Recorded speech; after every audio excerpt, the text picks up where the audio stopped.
And welcome everyone. I decided to show up this time for AoS R&D episode something something, a meta overview part 2, Electric Boogaloo. Um, Welcome to everyone who is watching this. Hello, everybody on the Yeah, internet. in the in the Everyone. in the present and in the future, We're going to or hack into every console in the world and just play it. Big screens, New York Times. Yeah.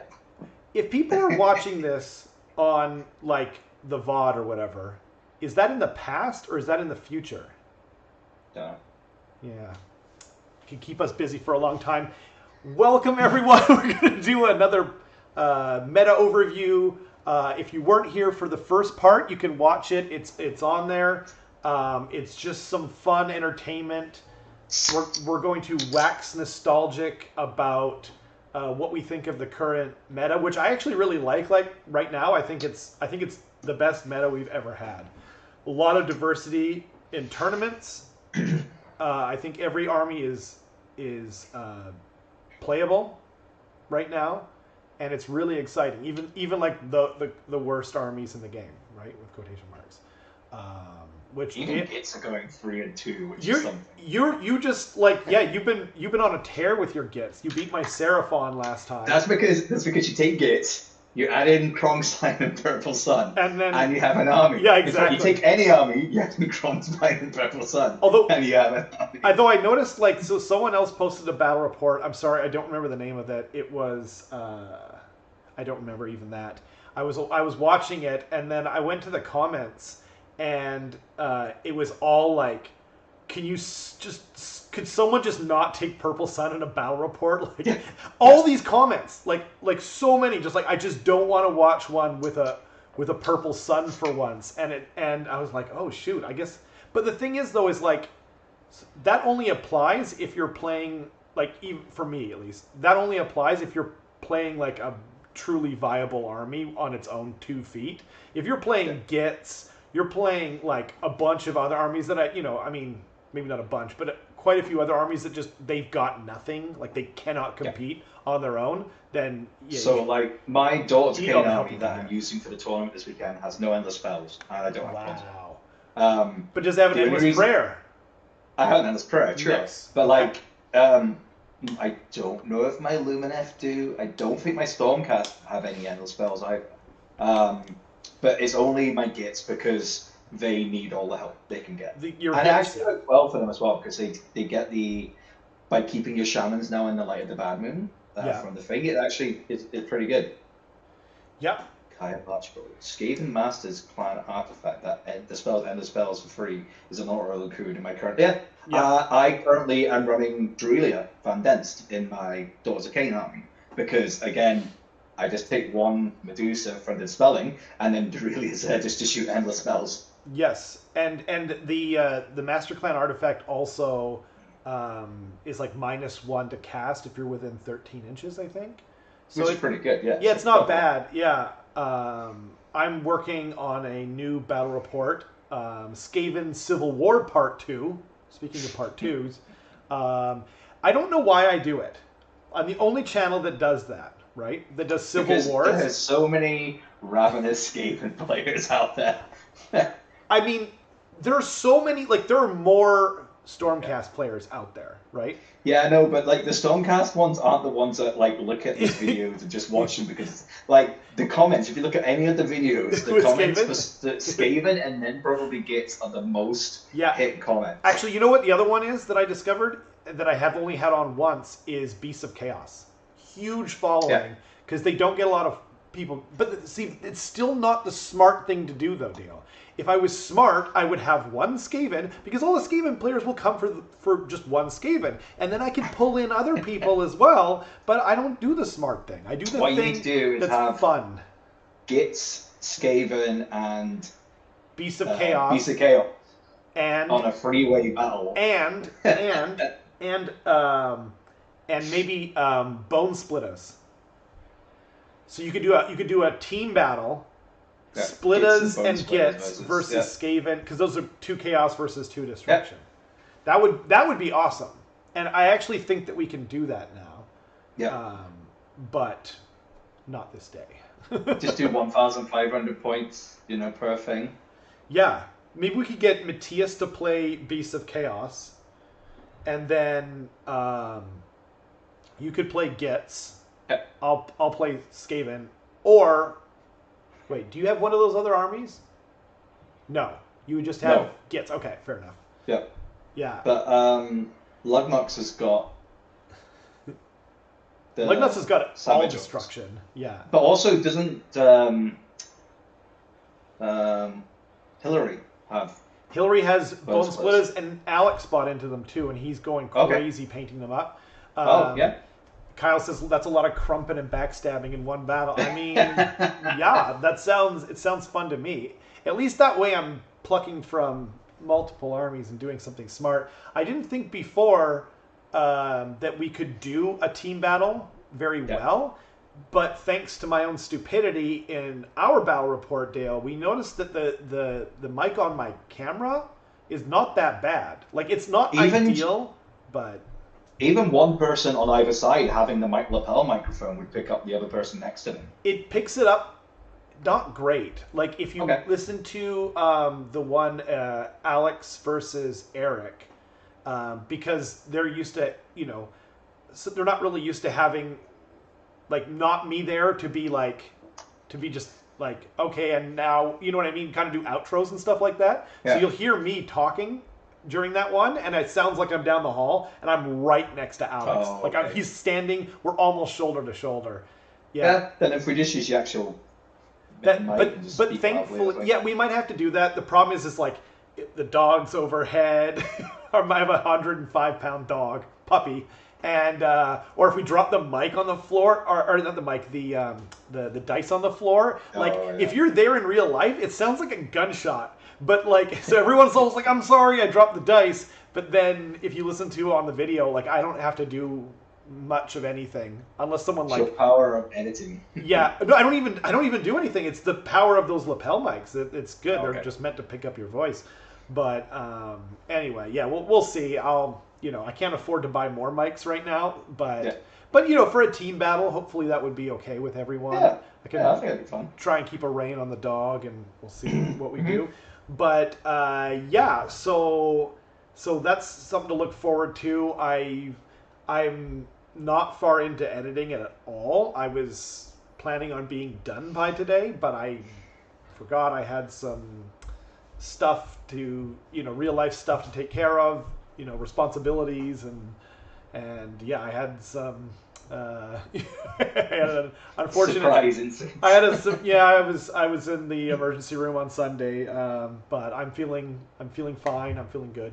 So so everything is all as it should be, except I am behind schedule for editing that because it's a Skaven Civil War, and because we do a storyline every time. I had to write an introduction for each guy, and then also I had to record the voices for it, and then I was also like trying to make the plague priest Matthias, I call him, have a different voice than Gracie and Rob on there. So anyway, it was a lot more work than I thought. Alex says he finished 4 of the 6 models he saw on his desk. That is, he is Alex. For people who don't know Alex as well as we do, I have never seen anyone paint like as fast as he does. There's a guy in the UK called Dave Fraser, and he's the only other person I know. Oh, really? As fast I mean, surely they must be out there, right? It's like probably are. It's like, doesn't matter who you are. What's that saying? Like, there's always someone better, right? but I was like, I don't know about that. Alex, I might know the person who paints faster than anyone. It's crazy, man. I wish I painted that fast. I would be in much better shape. But anyway. So, before we go on to the meta, we'll do our, because these rumor engines always come out on Tuesdays, which is when we happen to do this thing. So, what the crap is it, Dale? So we had a discussion, and we think it's could be 3 things. So 1, it could be Kroot. Could be Kroot. That's 2, that's the bad thing, right? If it's 40K, that's That's That's like the the. bad one. That's the bad I one. think it's Kroot. Like the more I look at it, because it's like it's on strings or whatever. But let's pretend we live in the best possible timeline. What's So the other two options are Seraphon Yeah. or Forest Goblins. Forest goblins. Yeah. Or as we're discussing, as it always becomes an option, Malarian or silent people. Because silent people and Malarian always come out as every single time there's a rumor. It's been years now. It's been like what, 6 years now or whatever. Every time it's Malarian, it's Shadow Elves. So awesome. Not Shadow Elves. Nets for spiders. Yeah, exactly. Nets. So I brought up the Scuttle Boss. This is the best possible timeline that it could be. He doesn't have any like strings of crap coming back. It would fit, Kyle. I agree. It would be that we're talking. This what you guys are looking at on the right here is the best timeline, right? That's you roll the dice and whatever the timeline that people didn't die in. That's it, right there. So I have had both on Twitter and Facebook now. Yeah. When GW have put up something about the announcements next week, I've put up things about it better be Git so we riot and something like this. And I've had a one comment where it's like, oh well, we'll just have to see what happens, and the other one was just a like. But it's like next Wednesday, hopefully, we will have previews for Gits and Ogres. Oh, because it's Nova. It's Nova's next, yeah. Because if you think about it, we've just had. This weekend, the box set comes out for Lumineth Realm Lords of Things, which means in 2 to 4 weeks, books will come out. There's nothing new we're going to see on that. We already know they're coming out. That's not it's been like show them. 4 weeks in the past. Maybe, But I hope they're increasing the timeline. I hope they're speeding it up. Hopefully, yeah. Because it's been a long summer without having me. What's up, Sean? Glad to have you. Yeah, it looks like the box is probably going to be Gits versus Ogres. I'm super excited. Yeah. I finished my giant cave spider. I've started working on some trolls. I think I'm going to change it, but that's what I was kind of working on the other day. I think I'm going to do something different with the back. I want more contrast, I think, but I'm still seeing. I think I might do the rocks like pink or something. But anyway, that is the hope. I'm hoping to jam out like 2K of Gobos and be a happy man. I've started putting together Gobapalooza. I can't tell you why I'm putting it together, but it's in the hope that it's not trash when the book comes out.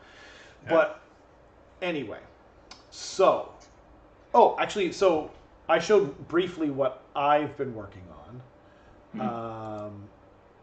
Actually, so before we do that, I put these things in order, and it's much easier if I just don't go out of order. They've showed what the next year. Oh yeah. I totally want that familiar pack. I don't care about the sorcerer. I know. That's what the familiars. Okay, but I have to say that like these. Okay, maybe I'm the only one, so it's perfectly fine if I am. I do like the familiars, especially the little like lizard. Bloat toad, weird looking thing, playing a flute. I don't know, but these aren't as good as last year's. Am I wrong? I don't know. I mean, like, so the orc one, which I currently have here, is all right. The assassin one was a cool one. The assassin one was so cool. Yeah. The Chaos Terminator is so both of these look like recreations. So all those familiars look pretty similar to old metal ones you used to get. And that Chaos guy is a replication of an artwork piece. Oh, I see. But and not the familiars. Oh, I see what you're saying. Well, it's sort of like it's also kind of like the Silver Tower box set. Yeah. Yeah, with the little familiars. I actually like those ones more. But he's super cool too. The Gaunt Summoner, I think he's called, right? Yeah. I was just saying, I told Rob earlier, Alex, I got my one through the mail today.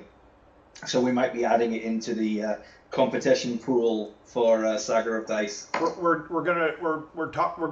gonna start adding membership stuff. I've already designed a bunch of. I could have actually. You know what? I'll save it because I do have all of the emojis that I made. Nice. But why don't we save it for when you know what I mean? When I've got a more solid plan of when I'm gonna launch the whole thing. Yeah, I'm excited for that. I don't know. I want to subscribe again. I just wish they. I'm not going to go down. We can talk about Warhammer Plus another time.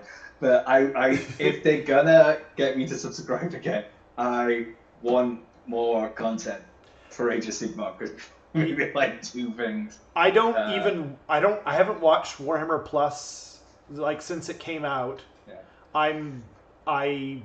The 40K app is not good. I mostly just have it for the Age of Sigmar app. Yeah. And it's way overpriced for that, but yeah. But yeah, what are you gonna do? I do use the 40K app when like the armies first come out in 40K, because you can't use Battlescribe for like, a couple weeks or something.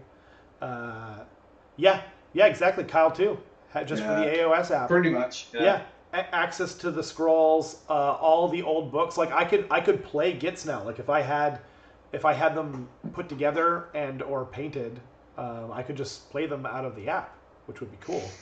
And it even has Kragnos and all that stuff in there. Anyway, whatever. I do like the familiars. The familiars are top tier. I didn't know that the sorcerer was a recreation of an old artwork piece. I don't necessarily know what the sorcerer is, but I know definitely the familiars are.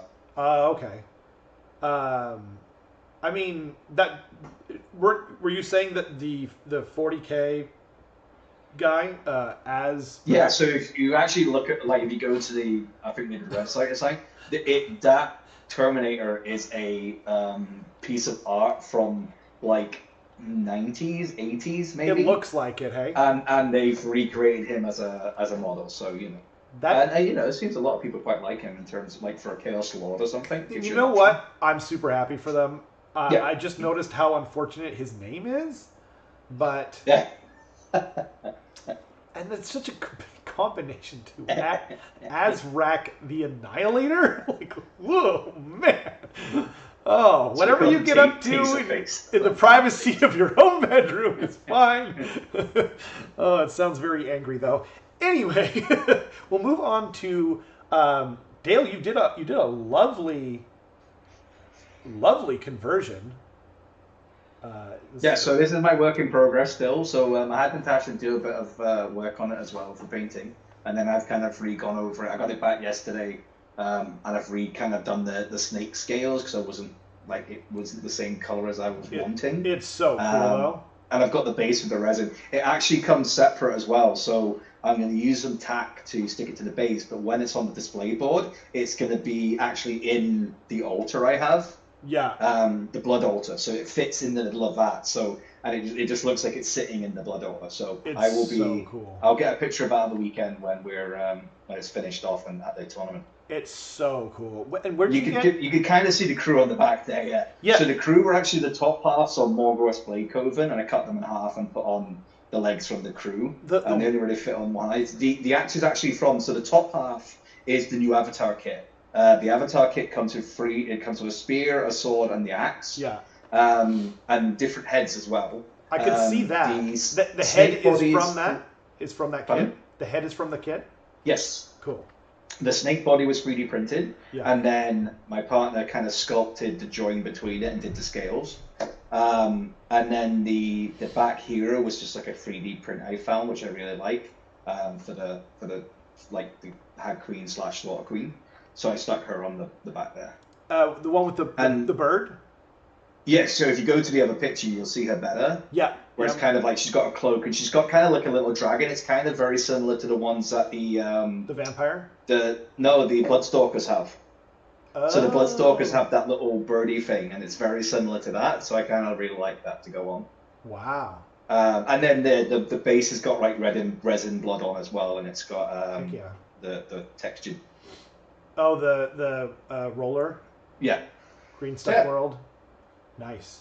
That's lovely. So I wanted, because my other cauldrons, I've had to glue them together so many times, and they've been bashed and broken, and the avatars just look so lame on the back in comparison to my other 3D printed avatars. I just kept looking and going, this is not the centerpiece to the army I want. So that's why I kind of this has been a project going on for about 3 months now. So it's getting there, nearly done. So it'll be out this weekend to raise hell and get blood for the name of Morai Heg. And that's is that going to be your general? Yeah, because I wanted one, because the other ones are just, they're all very similar, so there's kind of no difference. So whenever I have a general on Cauldron now, it can be this bigger one. Yeah, that makes sense. And then it stands out a lot better and just cool. Way better, and it's like it's yeah, it really does look incredible. It's chunky. I bet. Yeah, I bet it's heavy too.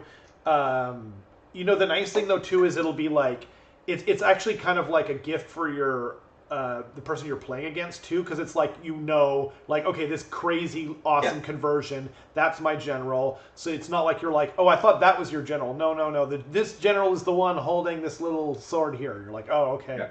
I didn't remember. Like, you could be lying, or you could be telling the truth. You're usually like, okay, I have to believe you because, you know, yeah, like how it's totally looks like it's exploding out. Yeah. We built like we just green stuff sculpted like a harness. So there's 2 points where there's like a harness on the snake body that links up to the thing.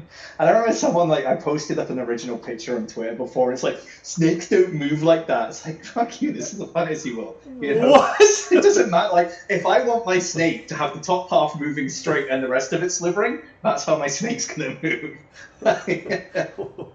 What? Oh my god! No, it's like it's an elf. This is a world with giants, elves, dragons. Oh and stuff. My god, that hurts my soul. Oh, that's not how a snake moves. Oh, go away. I mean, there's friggin' sidewinders out there. Exactly. You don't believe in this fantasy universe that we could have. Oh, anyway. It was more of like my rule of cool. It's like, I don't care. It looks like a big giant cool thing, so I like it. And so. You know what? To be fair, I'm assuming this was in text format. Actually.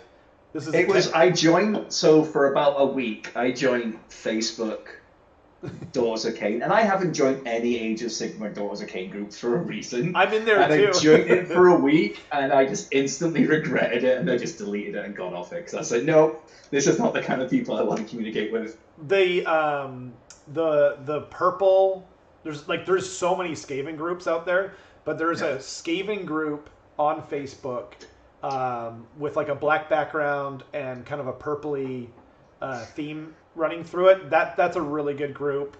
Shu from Rerolling Ones. I don't know if he started it, but he definitely runs it, and I'm a mod on there, and it's a really good group. Some of them are better than others. The Gloomspite Gets one is awesome. Yeah. So I've got a couple Discords I'm on, and I'm on the WhatsApp for Daughters of Cain, but I'm not on any Discords or anything like that. But the Gits one, I'm on the WhatsApp, and I'm on the Facebook. The WhatsApp is awesome, and the Facebook group is also awesome. Yeah, it's a lot of the same people. But I was in there. Anyway, it doesn't matter. I digress. Yeah. We both digress. Yeah. So, okay. Meta stuff. Shall we turn to the topic at hand? Back into the meta. Disclaimer again. This is for fun.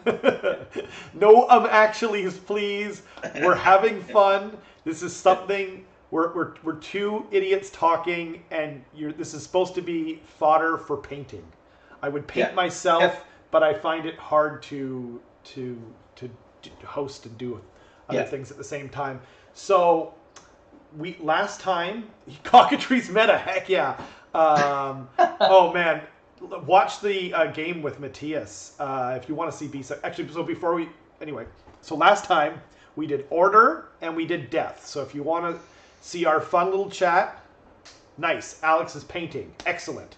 Alex will paint like an army in the time. Alex will be done 6 units by the end of the chaos section. So last time we did order and we did death. If you want to see our fun little chat from 2 weeks ago, because I was MIA last week, you can go check that out. And this week we're doing chaos and we're doing destruction. So we started. I'm just going down the line. Started with chaos, and B comes before the other stuff. I don't remember. Oh yeah, actually, so there's also Blades of Corn. But anyway, this BE comes before BL. So Beasts of Chaos. Now, Beasts of Chaos have had a very sordid history in Age of Sigmar. They came out at near the very beginning of Age of Sigmar 2.0. I believe they were the first army. I believe they came out, obviously, after Stormcast Nighthaunt. That doesn't count. But I think they came out next. It was in the fall of 2018. And when they first came out, I played them. This is a true story. I played Eric's Beasts of Chaos, heavy Zangor list, with my general Chaos list that just happened to be all Skaven because Skaven didn't have a book at the time. And they seemed really good at the time. But I was playing them with an army that didn't even have a book. So, but since then, it's pretty much been universally agreed that they have never been super competitive. Now, there have always been people who have been able to take them and do well with them, as there is for every army. But they were struggling for a really long time. Then, somewhat recently, they got a White Dwarf update, made some huge improvements specifically to the Herdstone. And that's sort of a brief history. They're Horde, they're very weak, lots of bodies, tricky. Am I missing anything? Cheap monsters. Cheap monsters, yeah. They have as Kyle said, they have the cockatrice, which is just like it's one of the craziest. I don't know, like there's no rule of 3 in Age of Sigmar, and so like people take like how many of them? Like 20 something, I think, in one army. Mm-hmm. It's totally wild. But what are your thoughts on Beasts of Chaos? I have not played against them yet. Okay. Because there's not that many Beasts of Chaos people really around our area. No, it's true. But so what I remember when they first came out, I think when I first dipped my toe into Age of Sigmar. Yeah. When it first came out, was it Zangors on discs with the shooting thing? Oh, were like the dirty. That was Zeech though. That was Zeech. Yeah. Then I think they're pretty solid now. Like I think it's like can't they get something ridiculous amount of rend from the Shiner stuff? From you know the they've got like a lot of like infiltrating bodies that can pop up. Yep. Don't they get to summon every turn as well, potentially? They do. You have to sacrifice guys through the Herdstone, I think. They're very tricky, as Kyle said. You know, with large amounts of objectives, almost in every battle plan, their tricks and their movement shenanigans really shine. I think Eric said he can get up to -9 rend. -9. I believe. Correct me if I'm wrong, Eric. In the future, they do. So there's a couple of things that they are doing quite well. I've noticed in the meta. I've seen a few tournaments taken home by them, but one of the problems with them is I think like the reason that they're essentially viable right now is from the Herdstone. So I also think it's because it's kind of the thing I was saying before about Daughters of Cain is for a long time there wasn't many of them in areas. So it's like myself, like I've not played against the Beast of Chaos, so if I was playing against it, I'd kind of have to think back about what kind of they did in Warhammer or what kind of things I see as a threat. Yeah. But yeah, I think a lot of armies might be. It's kind of like the thing when someone's dealing with Morathi or Kronspine for the first time and they've never played against it. They don't really know what it does. It's very difficult. And sometimes it can keep people off by guard. So yeah, with Beast of Chaos, you can get a high amount of rend if you don't know how to deal with that. Yep. Rally on a 4-up. So if you've got a smaller drop army or you don't have the bodies and you suddenly all these objectives are being stolen from behind you, it doesn't matter if you're massacring their army as if they're just stealing the objectives. Well, and they rally on a 4-up. I think it's in range of the Herdstone, but like, there's so many cool tricks. But the other thing though too is that almost all their tricks depend on the Herdstone itself. So if you monstrous action smashy, you can't even build it back up again. It can become difficult. So, but I think you're right. I think people aren't playing against it as much. So, it's hard. If you want to be ready for them though, find a practice partner or get on TTS, I guess. But I think there's also some videos as well. I'm sure there are. Yeah. Battle reports. I don't think that they're like anything even close to top tier though. Probably. Like, I think they have tricks. Yeah. Right.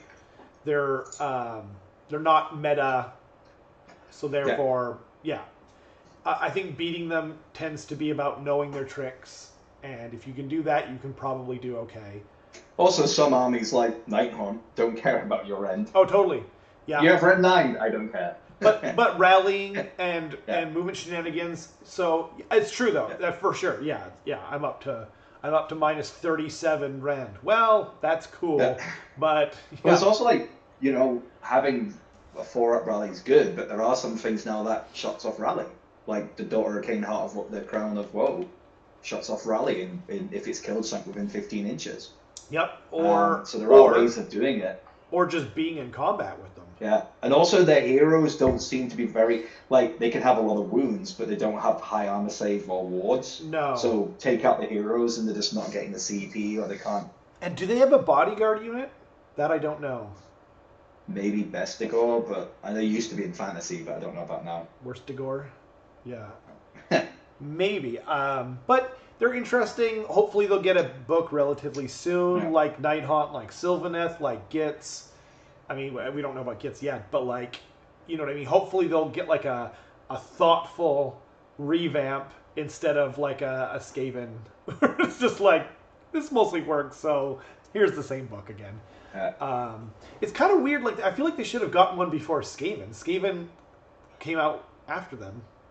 I don't know. It's kind of these things, like a lot of people thought they might get souped into Warriors like that, to Slaves of Darkness. I hope not, because they have so much flavor on their own. That would be a real shame. Yeah. Or even discontinued, like Chaos Dwarves or something. You know? I mean, if they're gonna discontinue them, then they should put them in Slaves of Darkness. But I don't think so. Slaves of Darkness. No, I think they'll get it. I just think maybe they're just trying to think of what they want to do to make them more unique, or. Yeah, exactly. It takes some time to think about it and figure it out. But yeah, hopefully. At least they got a White Dwarf update. We didn't even get. Gears didn't even get a White Dwarf update yet. Right. So. Oh, so what would you give their book? I forgot we were doing a grading maybe, system. I don't know. I was just thinking about it, like A- or B+. Really? Wow. I wouldn't go that high. Yeah. But I played against them they too. They can do work. It's just you just don't really see them often, and not like. They're really difficult to play well, I think. And you're also not really buying them from the stores much. You're going to be buying them secondhand or something. That's actually, I was going to say solid. I was going to say C plus B minus. As Kyle, I mean, I remember I've not played against them, so no, exactly, absolutely. The better matchups I've seen. They die to a fart, no bravery. You know, against Nighthaunt, like, oh my god, right? Yeah. Anyway, because then they have to take their battle shock. But yeah. Oh, but then they don't have to. I think if they're in range of this, the Hearthstone, whatever it's called, the Hearthstone. I was trying to call it Hearthstone.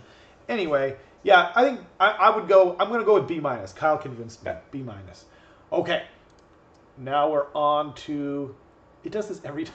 It says page not working. Oh, GW. When will you learn? You just Blades of Corn. Yeah, There we go. Blades of Corn. Good old Games Workshop website. Man, that book cover it's so old. Shoot. Poor Blades of Corn players. Okay, so. Oh, Blades of Corn. Oh, Blades of Corn. My dear Blades of Corn. So, Blades of Corn. I'm just going to get about that. Yeah. I love the aesthetic of Blades of Corn. I think that some of the models are cool. I was really into them when they were coming in and stuff. Yeah, like when Age of Sigmar first came out. Oh. Yeah, so Blades of Corn. The army that should be the definitive, same as maybe Iron Jaws. I'm going to run in your face and stab you. Yeah. But they're kind of like, I'm going to run in your face and whip you with a towel. Yeah. Because, like, Bloodthirsters are supposed to be this most epic monsters of death in the game, and they're just pretty useless. And, like, even just the troops, like the Blood Warriors, the ones that are in heavy armor that have a terrible save, and I think they're hitting on 4s or 3. And it's just like, these are supposed to be your definitive combat army, yet they suck at hitting, they suck at wounding, have little to no runes on anything apart from maybe the Bloodthirsters. Yep. And it just feels like the army needs to be completely rewritten. Like, keep it as, you know, the fluff side of it, but like the armor itself, just how it works. The fluff right now doesn't match them at all. Like, they're right now they're like a chess army where you have to like have movement down. You have to be seeing in like in 4D and calculating the variance and whatever and just being like a total scientist, movement scientist. But what they should be is they should be the ultimate like bro army where you're just like yeah, I just want to come in and smash face. So, yeah, like Iron Jaws. They should be Iron Jaws, but themed, you know, obviously a little bit different. So the Demon Codex is coming out for 40K, right? And the good news is I know someone who I've got leaks from for that codex, and the Khorne side of the demons, oh baby, Scarbrand. Like I won't say, just because I didn't think about asking him for permission, but wow, it's gonna be the only list I've seen in Age of Sigmar doing well is Scarbrand's. Scarbrand was like, I'm just looking at one from the other day. Yeah, they came 9th in the tournament, and it's Scarbrand.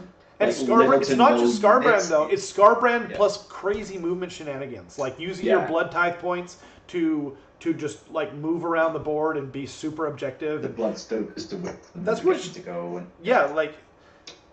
clunky. Yeah, there's another one here, Reaper's Avengers.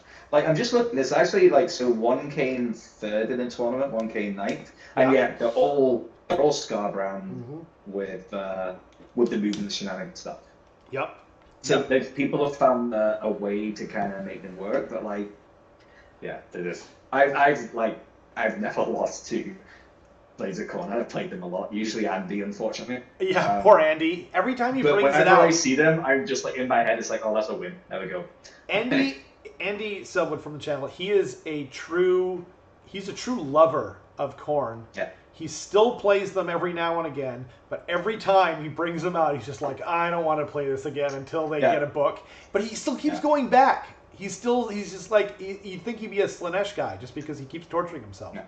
But and again, like, don't get me wrong, they recently got that White Dwarf update, which kind of, their summon kind of is better now. Yeah. Their blood type is better. Yeah. But like that's still until that White Dwarf, I would have given them probably like a C. It was so bad. I mean, I would still give them a C just because of. I don't think it's a fun book to play, and I don't think that it's a book that lends itself to the people who are inclined to play it. Does that make sense? Like the people who want to play it are probably just want to be like, yeah, let's smash face, let's kill. I don't care if I die, as long as you die with me. Wait. I have to calculate the, hypotenuse of the table and figure out exactly. Oh, no. Yeah, exactly. Love the flavor, hate the crunch. Kyle said it perfectly. I'm giving them, so like, in terms of viability, they're probably, I would say, a C+. But I would probably also go C+. Yeah, but like if you calculate how difficult they are to play with that, I'm going down to C- because I think you have to include that. I think you have to. And whenever Andy plays them, they're like a D. Yeah. They're a what? A D. A D? Oh man. That's just my love for Andy. Just he's just had bad luck every time. Oh, I know. Every time he's played against me too. Drag says too much math for Crumpin. Yeah, exactly. This should be crumping the army. Oh, I guess. Well, technically, Iron Josh should be. LP as well. LP is watching, but he can't write in the chat for some reason. So he's no worries. Thanks for tuning in, LP. LP is a local dude who's in our gaming group. Warp Dice, and he's a big fan of the Humies, as he likes to say. think so. So for me, Khorne, all they need to do is make Pretty Demons stronger. Yeah.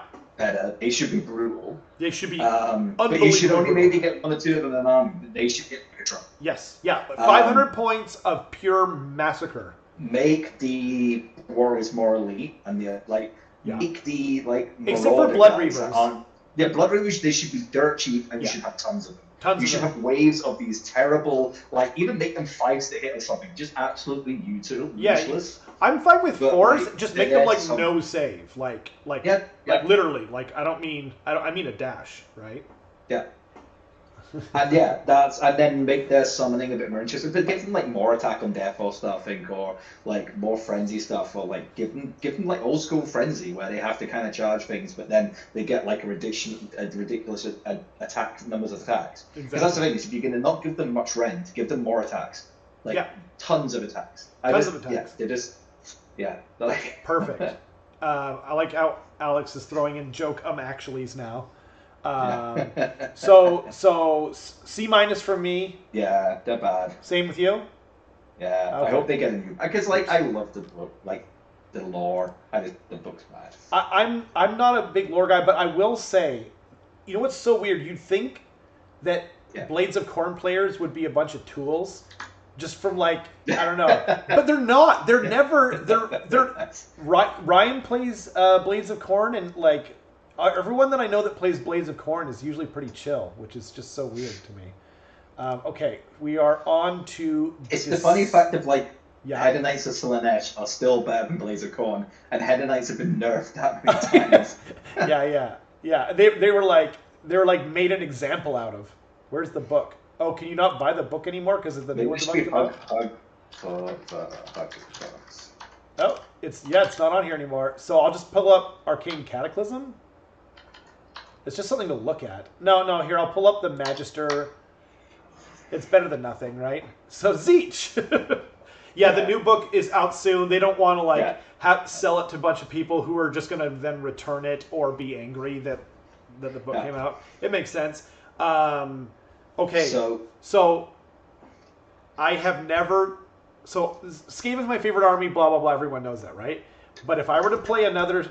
My second place favorite army is Zeech. I actually really love Zeech. I love everything about them. I like the weird bird feet on this guy, mutations, evolution, magic, and I love the Lord of Change. It's a horrifically expensive army to collect, though. And so I gave up, but I would love to play them in the future. We were going to have you playing, what was it again? I was going to be playing my Lumineth. That's right. Versus Eric's Zeech. Yo, Darren's here. Hello. Hello. Darren has been, we've talked about Darren in the past, but he is one of the founders of our gaming club. Good to have you here. Hope you're painting some Flesh Eater courts as we speak. But so Zeech has had kind of a sordid past.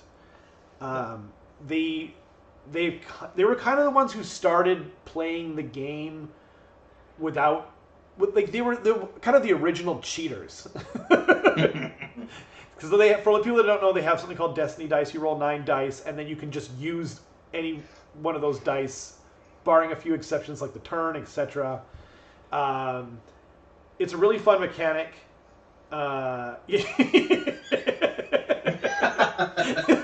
You got me. Drag got me. Horrifically expensive, goes on to play Skaven. But here's the thing, though. Here's the thing, Drag, okay? I'm going to digress a little bit. Get yourself out of this one. No, you know what? It doesn't matter for Skaven. I love them so much. I don't care, right? I don't love Zeech that much. I do love Zeech, but they are not my fuzzy wuzzies. Skaven are the reason I got back into wargaming. If they had existed in Total War in 2016 when my apartment burned down, I don't think I would be playing with you guys. I wouldn't know anyone in this community. I would just be playing Total War, and that would be it. So thank goodness Skaven were not in Total War. But so Zeech, though, so they have Destiny Dice. They're kind of the original cheaters. You know, after that, there were many other cheaters. I wouldn't call Marathi a cheater, but Techless, and you know, there's a bunch of examples where they just don't roll dice. You're playing a dice game, but we just don't do that here. You know, OBR with Battleshock, etc., where they're not playing the game essentially, right? But it's still a really fun mechanic and what I always wanted to do. So Zeech is very good at magic. What else are they good at? Ranged? Being annoying. Being annoying, yeah. Because blue deck. Yeah. So Zinj for me, they seem to be the army that kind of changes every 6 months. Because for a while, like, it was in Charkion because you could change the dice, and that was the big thing. Yep. And then they kind of changed that. And then it was Pink Horrors, and then they kind of changed that. And then it was Be'lakor and Kairos Fate Weaver, and now that's kind of like now changed. I mean, Kairos is still that. Yeah, Kairos is still in the list, but because they changed Be'lakor, yeah, it's no longer as seen. Yeah. So you still see some nowadays. Like the only person I've seen running Zinch is Matt Beasley, and he's running it with Kronspine, so he's got like Karius and Kronspine and some other stuff. There's a dude in the States who only plays Zinch, and he did an AoS coach video about a year ago, I want to say, and it was so good. And like, yeah, that dude, and he's just playing, I mean, when I last checked in, he was still just playing pure Zinch, and he's just doing like really cool things. Like he brings Kairos, no Be'lakor, and then what he would do is like, if like you're trying to make a crucial charge, right? Yeah. You make it, you roll that 9, and he's like, oh, no, you didn't, that 6 is a 1 now. You know? Like stuff like that can just swing a game on its heel, right? But, yeah, like it's still a really fun thing to do. Alex says they always feel like their strength is dependent on the current interaction with their fate dice, same as how chaos depend on the endless spells right now. I can see that for sure. I mean, I'm hoping that they don't. I think they're such an interesting army. I actually don't really want them to mess around too much with it. Just 3.0 them, and honestly, I think they'll actually be fine. I wouldn't normally say that, but yeah. I think the other thing too is they have such a depth of strategy in the book that I feel like that's why they're always near the top. You know, it's a bit of a scientist army too, but they're super fast. Yeah, and that's, I mean, when has it been more important than now? Like it's always been, you know, your movement. What's it called? Like the category of your stats. The movement section has always been arguably the most important stat on your scroll, but even more so now, and it just keeps seeming to get more and more important. How can you move? How well can you do it? What tricks you have? And they have quite a few. Also, they're really strong against magic, which is really dominant right now. If you take a Lord of Change, for people that don't know, you roll 2 dice, and you take the highest number on there, and then the lowest dice becomes the highest dice. So if you roll a 6 and a 1, you get double 6s. If you roll a 5 and a 4, it's 2 5s now. So it becomes a 10. So, you know, like on average, you're getting at least an 8, which is so much better, right? Because if you have, at least an 8, I guess. But where would you put them? I don't have a lot of experience playing against them. I don't think I've actually played against I've played Slaves of Darkness, but I've not with Be'lakor and Karios. But that's Slaves to Darkness, played against just Zinch. Yeah. I think I played them at like 1,000 points or something, and I died horribly. Yeah. But I don't know. Like I'd probably say they're a B plus, A minus. But they're about to get a new book, so. Yeah. I would say they do well. You know what? See them really smashing up the scene. I don't think they're an easy army. I think they're a difficult army. So I'm going to knock them down to B plus because of that. I do think that they are capable. I think they're still super capable 4-1 for sure. There's definitely some lists going around that have done quite well, which have got like Karius and they've got the little screamer guys and stuff. Yeah. But yeah, I definitely think they're an army that you need to know how to. They're kind of like very much like Lumineth. You need to know how to play them, how the army plays, what you need to work, like how you need to avoid things or what you can actually do. And I just don't think a lot of people have that necessarily. I completely agree. As Kyle said, they do struggle with objective holding. That's absolutely true because they don't have a very good save, obviously. Yeah. I'm pretty sure the Lord of Change still doesn't have a ward save of any kind, which is kind of crazy. I mean, I would go B plus. I think that's pretty fair. You know, the pink horrors are no longer the cancer that they once were, which is not the worst thing in the world. Okay, we're waiting for the GW's silly site to do their thing. Whoops, I hit the wrong button. So now we are going on to more good fun in Hedonites of Slaanesh. Those poor people. The army that Games Workshop loved to nerf. I mean, You know what it was? Most people probably remember it wasn't that long ago. It was like what, 2019 or something. It's when I just started was the height of the. It's when Daughter's just got a new book, so I missed that 50 point or whatever it was High Queen thing. Just as I started, Slaanesh became like the army that was kicking everyone's butt and got like a 75% win or something. Oh yeah, it was insane. I believe it was around summer of 2019. They not only were super fast, super killy, but then they also could like summon almost double their army in using summoning points. It was absolutely crazy. Them and OBR were like the two biggest problems I think I've ever seen in the game thus far.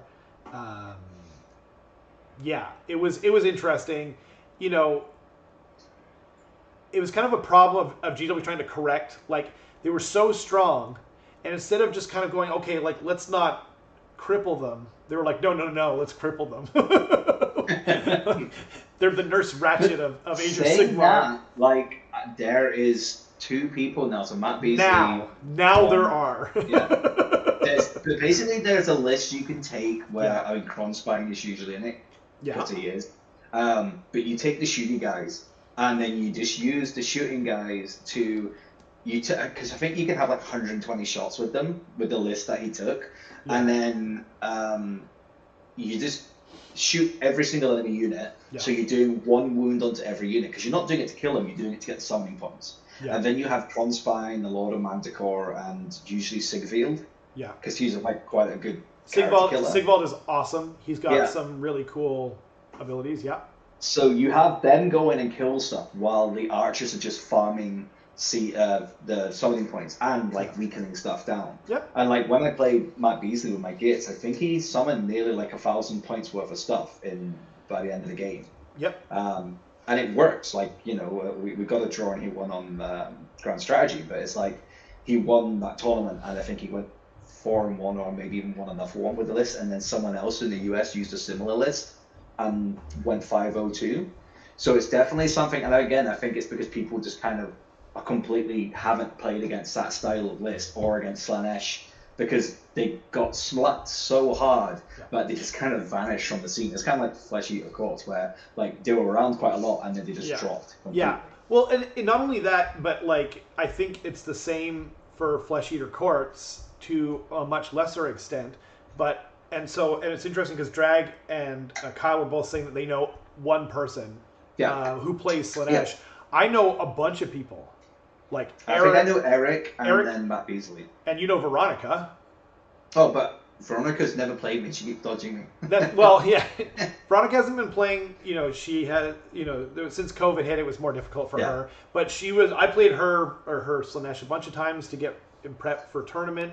And I think it's kind of the same with like OBR and like some of those other armies where when they came out, not only were they strong, they weren't like they weren't the most difficult army to play when they came out, right?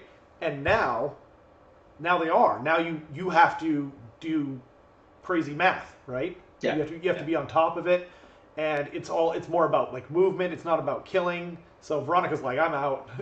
She just wants to kill things. I like, that's why we get along. That's what I want to do too. So, but yeah, so now they're like this weird, like plinking, summoning, you know, objective play army. And so that when they came out, the people that were like into the style that they were when they came out are no longer down for that. And that makes sense to me. Like, I don't blame them at all. Right. So they did get a White Dwarf update, right? I'm pretty sure they got a White Dwarf update. Yeah. I'd have to ask Eric. Eric also plays them, and Rob Taunts plays them as well. Yeah. So there's actually others too. I know another friend Jeff plays them. Oh yeah, Darren says. Yeah, because they got a lot of human stuff. But you know what? Like, so they're not my aesthetic at all. Clearly, they are a lot of people's though. They are very popular. Sigvald is a great model. Sigvald is awesome. In game as well. Yeah. And for his points, he's really good, and he has assless chaps. So Yeah, the chaps I was gonna say are hilarious. That's the best part. Oh wow, the banner, the footer at the bottom turned to purple and pink. Perfect timing for this. So I don't know. I mean, just to kind of, I got a B. man, I wouldn't even go that high. I think in the right hands they're really good. Oh no, they can be good. Oh, for sure. Yeah, I guess that's a good point. Oh man. Sure, I'll go B. That's fine. I mean, the model, they have a decent model range as well, and they have endless spells, and they have the scenery thing. So they kind of have like everything. They have like monsters, they have human, they have the demons, they have the endless spells. So they've got a good range as well. And they got an update post book too with the weird new, I don't know what they're called. I mean, everything is Slash is weird, but but whatever they're called, select. I also have the thing I won't call it on this channel, but the Sunpig wagon, which I've never seen played, but it's such a cool. It's kind of like. Is that like with the gluttonous guy eating like a mutton leg or whatever? Yeah. The WANK wagon, I call it. It's just like this big pleasure barge. I should have laughed at that. I've never seen it played. I think it's not good, but yeah, I know it's a cool model. It's a truly creative model. Yeah, it's kind of awful too if you look at some of the details. Yeah. I would just want to have that on a table and then have a underneath it playing the Venga bus. The Venga bus is coming. Oh no. I guess the B is fine. The models are very popular, and so hopefully they get something new. There it is. Dexessa, the Talon of Slanesh. What a creative and interesting. Oh yeah, some of them all. Yeah. Okay, so now, wait, why did it skip that? Okay, I want to make sure we're not missing anything. We did Beasts of Chaos, we did Blades of Corn, we did Disciples of Zeech. I should have been Maggot. Yeah. I don't know why. Oh, whoops! I gotta get rid of. My apologies. This is why I normally take the other one off. Okay, Maggotkin of Nurgle, Dale's favorite book. Maggotkin. So it's not even favorite book. It's one character in the book. Yeah. It's just a great big steaming pile of poop. I mean, they all are. If we're being technical. But the Glockkin when you're playing an army that doesn't have shooting and only charges is the biggest nightmare in the world to deal with. It's true. So when the book came out, I heard a lot of complaining about the power level. But now our friend Matthias won the U.S. Open. He got Best General at the U.S. Open with Maggotkin of Nurgle. You played him with your Gits, was it? Yeah, it was in Rivals a couple of months afterwards or something. And so he went 5-0, and now friend of the channel, my good buddy Tyler Emerson. I would like to count that he did go 3-2 in that other tournament, and I beat him by one spot. So there you go. So, but my good buddy Tyler Emerson, clap, just won a tournament. He went 5-0, or he came. I think he got Best General as well. He went 5-0 with Maggotkin. A similar list, but different, right? Did you see the list? No. Okay. Unless is it one of the ones from recent? He sent it to me, but it was so long ago. I couldn't even try to bring it up. Maggotkin are really, really neat. Some of the most popular models in Age of Sigmar. I mean, first of all, they have the happiest Chaos God, Uncle Festus. They do? And they are the, like, when you play them in Total War Warhammer, it's all, but even in the old world, they're like a happy, bubbly army. Yep. They are happiness and disease and grossness rolled into one. Kyle says that in terms of build variety, they have a ton of options from mortals to demons, spells. I've seen, because I mean, the Bloatfly list is a popular one. And then the Blight Kings on flies were popular as well. The Glockkin with the king. Yeah, Vikings, Glotkin with his solid as well. Blitzkrieg ability. Nurglings are mwah, chef's kiss. Yeah. Oh yeah. There's so many things you can do with this army. It's really cool. I think I don't think that the disease mechanic's really cool, but it's like a lot of bookkeeping for me personally. I bet you people have. I mean, Matthias does a great job of that. I bet you other people have. Once you get used to it, it's probably nothing. But yeah, that's not my favorite aspect of them. But everything else is just really well. Yeah, tons of bookkeeping. But other than that, honestly, like what an amazingly well designed book. Yeah. They really revamped it. They kept one of the coolest aspects, in my opinion, which is the cycle of corruption, I think it's called. They didn't give you one of those funky cardboard rolly things anymore. Yeah, which is interesting. That was so much fun. They are the ultimate grinder. They are, yeah. They're hard to kill, which they should be. Yeah. They shouldn't be the fastest army in the game like they were before. That was kind of dumb. But yeah, they're super interesting. They're clearly okay. So when we're giving a rating on the book, it's not just power level. It's also like how it's played and its capabilities, right? Yeah. So with that in mind, I think it's one of the S books. You think it's S tier? Yeah. So now, when you say S tier, do you mean top tier, or do you mean okay? So it's top tier. So it's up there with Nighthorn. Right. It's up there with. I can't remember the other ones that we said. Nighthaunt. Sylvaneth. Sylvaneth. Current Sylvaneth. Current Sylvaneth. Where it's got a play style, and it plays that style really well. And I Seraphon were so strong for so long. I'm fine if we say, I'm fine. I was saying A+, but yeah, I'm fine if we put them in S.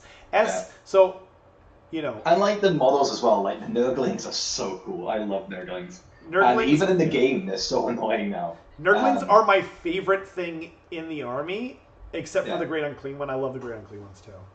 But Nurgle is slowly weakening my resolve. I'm never going to collect the army, but I might do like a Warcry warband at some point. Something like that. That might be kind of cool. Alex is saying it's got a theme. Yeah, it's so true. They've got a fun story. They're not like they just want everything to live. He's got this massive crush on like the god of life. Ariel, and there's just so many fun things about it where it's just the model, like even the character models are great. Like even plague bearers, they're not the best models in the world, but like the blood flies are cool. There's just so many. Like I think it's all around. The book's great. They're actually a chaos army I would probably play if I had money to get them. That would be cool. Yeah. Yeah, we need to get you one of each faction. Right? You've got destruction. You have. I've got like 3 order and 1 destruction. Yeah, you got your foot. Yeah.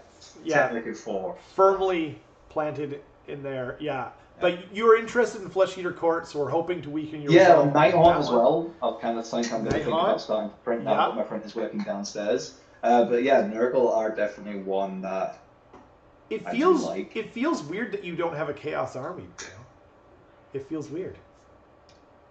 I used to, like in Fantasy, I had Warriors of Chaos. It was actually a Zinch Warriors of Chaos Army. But no, I don't have the models anymore. It's a long time ago. Well, Maggotkin. Yeah, maybe. Who knows? At some point, we'll have to see it. I need to win LVO next year because I think the best overall this year. Didn't do it in the year I won it, but this year they got like a $700 voucher for the store or something. Wow. And so that would be nice. That would be on Frontline Gaming. Heck like yeah. $700 Heck yeah. voucher. Get a nice little. Let's try and make it work. That. Yeah. So I'm gonna say A+. Now that's only because. So if it was like if we're talking about like theme and like the fun, then it would be S. But if we're also talking strength, I think it's obvious that they are not an obvious book, and they're not the easiest book to play. And just because of that, I'm just bumping them down to A+. But I'm totally cool with anyone who says that they're S tier. I think they're awesome, right? I'll give them A for awesome. How about that? A+ for awesome. Okay, so yeah, and the models are so creative. Yeah. I really like the flies too. I forgot to mention that. Oh, yeah. So while you're bringing up the next one, Yeah. I am drinking tonight. It's Dos Locos. Uh-huh. It is a lime tequila Oh, margarita. that sounds It's amazing. actually quite nice. Got a lot of lime. It's really tasty. I was also having we got these the other day, which is like a black cherry bumper cider, Okay, which was pretty good as well. that's So, awesome. Yeah. Okay, now we're on to the coolest army in the game. These are the worst army ever. No one should play them. They're terrible. Why haven't they been legends yet? This is the most creative thing that Games Workshop has ever made. And in the words of the great Jason Rowe, another member of the club, Games Workshop, why do you not support your most creative IP you've ever made in fantasy or sci-fi in 40K? You cowards. That's what Jason said. And he took the words right out of my mouth. And then I took them out of his mouth, and I said them just now. They are so awesome. There is no army that needs a resculpt, though, more in the game. We've got Lord Skrolk, who's 29 years old. We've got the Acolytes, who are 28 years old. That's crazy. That's crazy. I could put my Acolytes in a bag, and I could murder you, Dale, and it would be easy, because they weigh so much. Okay. The funny thing is, as well, is for something that they haven't supported in the miniatures game, there's literally a best-selling 2 games now called Vermintide, which is people fighting Skaven in pretty much both games. And Here's the another second thing, game has Dale. Chaos and stuff. Here's another But it's thing. like- Do you know what the most popular faction is? I mean, obviously you know now. The most popular faction in Total War is Skaven. Yeah. Kyle, welcome. Welcome, brother. Welcome to the best army in Age of Sigmar. They're so much fun. They're wacky. They're cool. They're thematic. And you know what? Honestly, if you're just getting into them now, it's the perfect time, because you weren't there for the first book. You can just be like, "Oh, this book is so much fun." You don't need to like notice that that it's basically the same book as the first one, just slightly altered, if at all. They kind of rotated, which is what Games Workshop likes to do. Hey, the only thing I took offense to that is the man thing. I am a Skaven in disguise. All my friends will tell you I'm a rat. So on to their book. Now their book is a regurgitation of the last one, but it's still a lot of fun.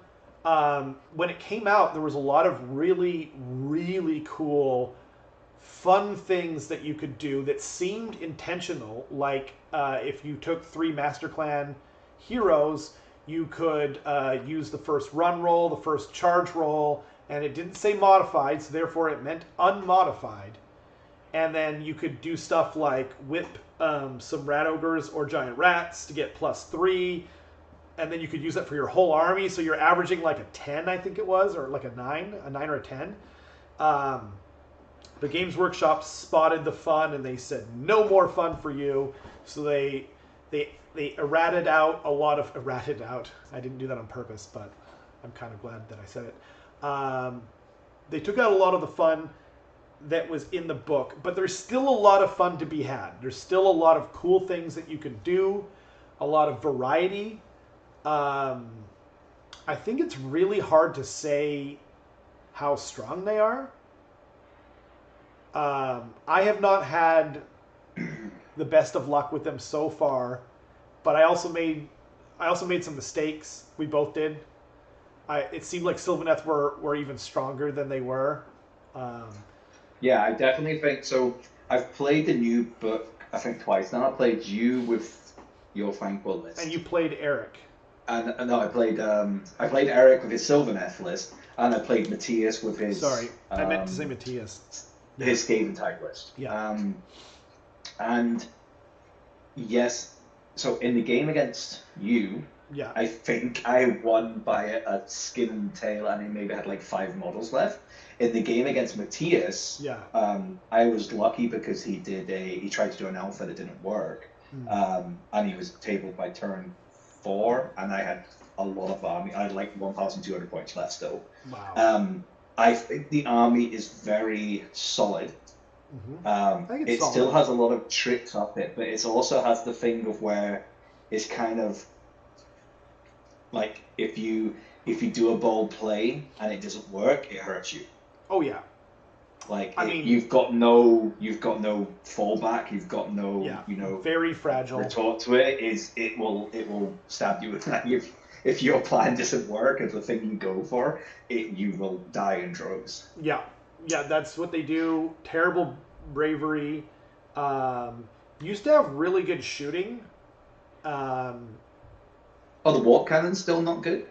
The warp cannons are interesting. So before they were like, what were they before? They were around 185, 90. I think they're 185 points before. They haven't changed anything about them. About the oh well, I guess they have technically. So before, if you had anyone with the engineer keyword nearby, you could overcharge them, right? And so you needed to have like, if you wanted to take like 2 cannons, then you needed to have like 1 engineer and a bombardier or an arch warlock, because they all had the engineer keyword, right? Now they're 150 points, and you can only overcharge them with the engineer, but the engineer can overcharge all of the warp cannons around him. Okay.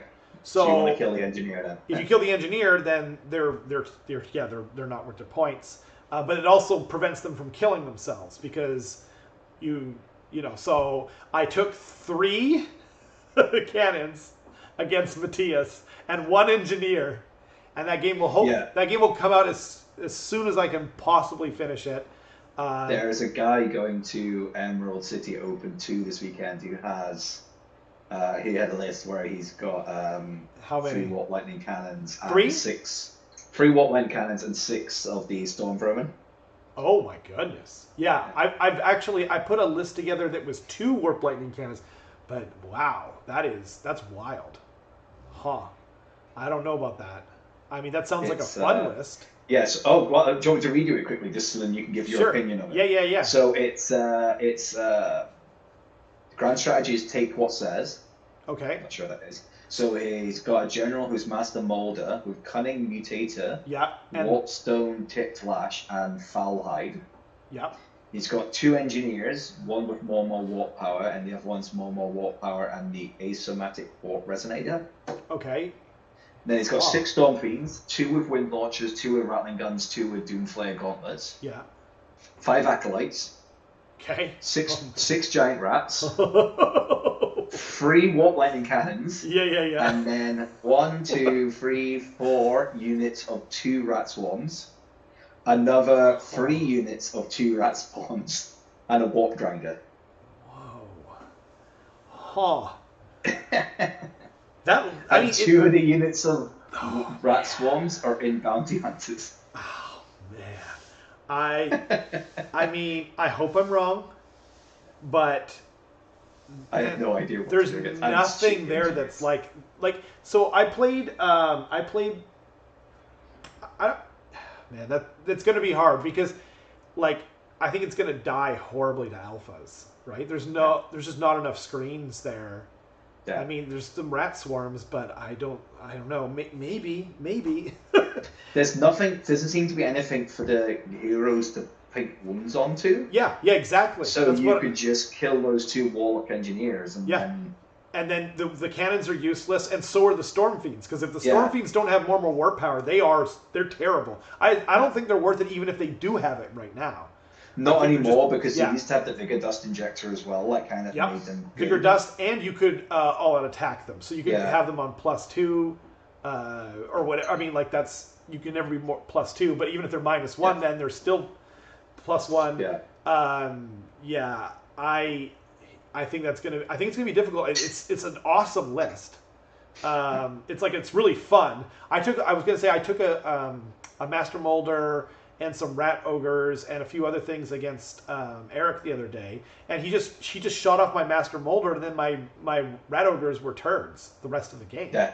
You know, it was just like, okay, and we even did a thing where he let me, like, after the game was done, after he killed everything but my rat ogres, I was like, hey, can we just roll some dice to just see what the rat ogres would have done to your tree lord or Dorothy or something like that? I rolled in them, and they did like four or five wounds, and I was just like, oh man, yeah. So I mean, I hope he does really well, to be honest. It's a really creative and different list, and it looks like a lot of fun. I don't think it's like a great tournament list, especially where we are. Like, if people don't know, he's not low drop, so if I play, I'm gonna offer him. I'm just gonna shoot all his heroes. All the heroes, they're gone. Yeah, there's nothing to roll onto. Yeah. You need he needs like some storm vermin or something to protect. Yeah. Yeah, the heroes. That's gonna be it's gonna be difficult for him. But overall, so like before I think they're AA plus. I wouldn't go that high at all. Do you not? No. I haven't. So in the old book, within 1 year of them coming out, I played over 100 games of Skaven.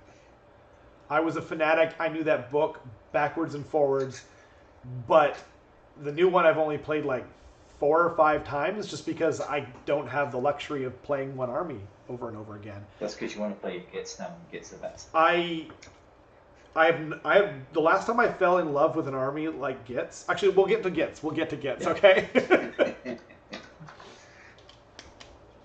Skaven suffer from the same things as Beasts of Chaos. They have shooting. They have magic. They have tools. I think right now too much of the book is overcosted. The bell no longer provides battle shock immunity, and it's way more expensive. I use it in the game for fun against Matthias, and it's a little more viable than I thought it was. But I still think it's way too expensive.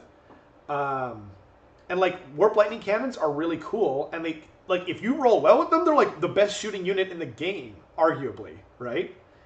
Like if you just roll 1 on your power level, then you're throwing out 12 mortal wounds, right? Like, it doesn't get much better than that, but most of the time you're not. And they can also do nothing. You can also roll a 6 and then roll 0 6s. It's just so swingy. Like, and what you need, they've leaned into the random with Skaven, but the problem is that randomness doesn't win games. Like, super swingy units don't win games. I'm gonna say B plus. Yeah, I'm gonna say B plus. But I hope I'm wrong. Like, there are people out there doing really interesting things. James from Rerolling Ones, I don't know if he was talking about doing Skaven.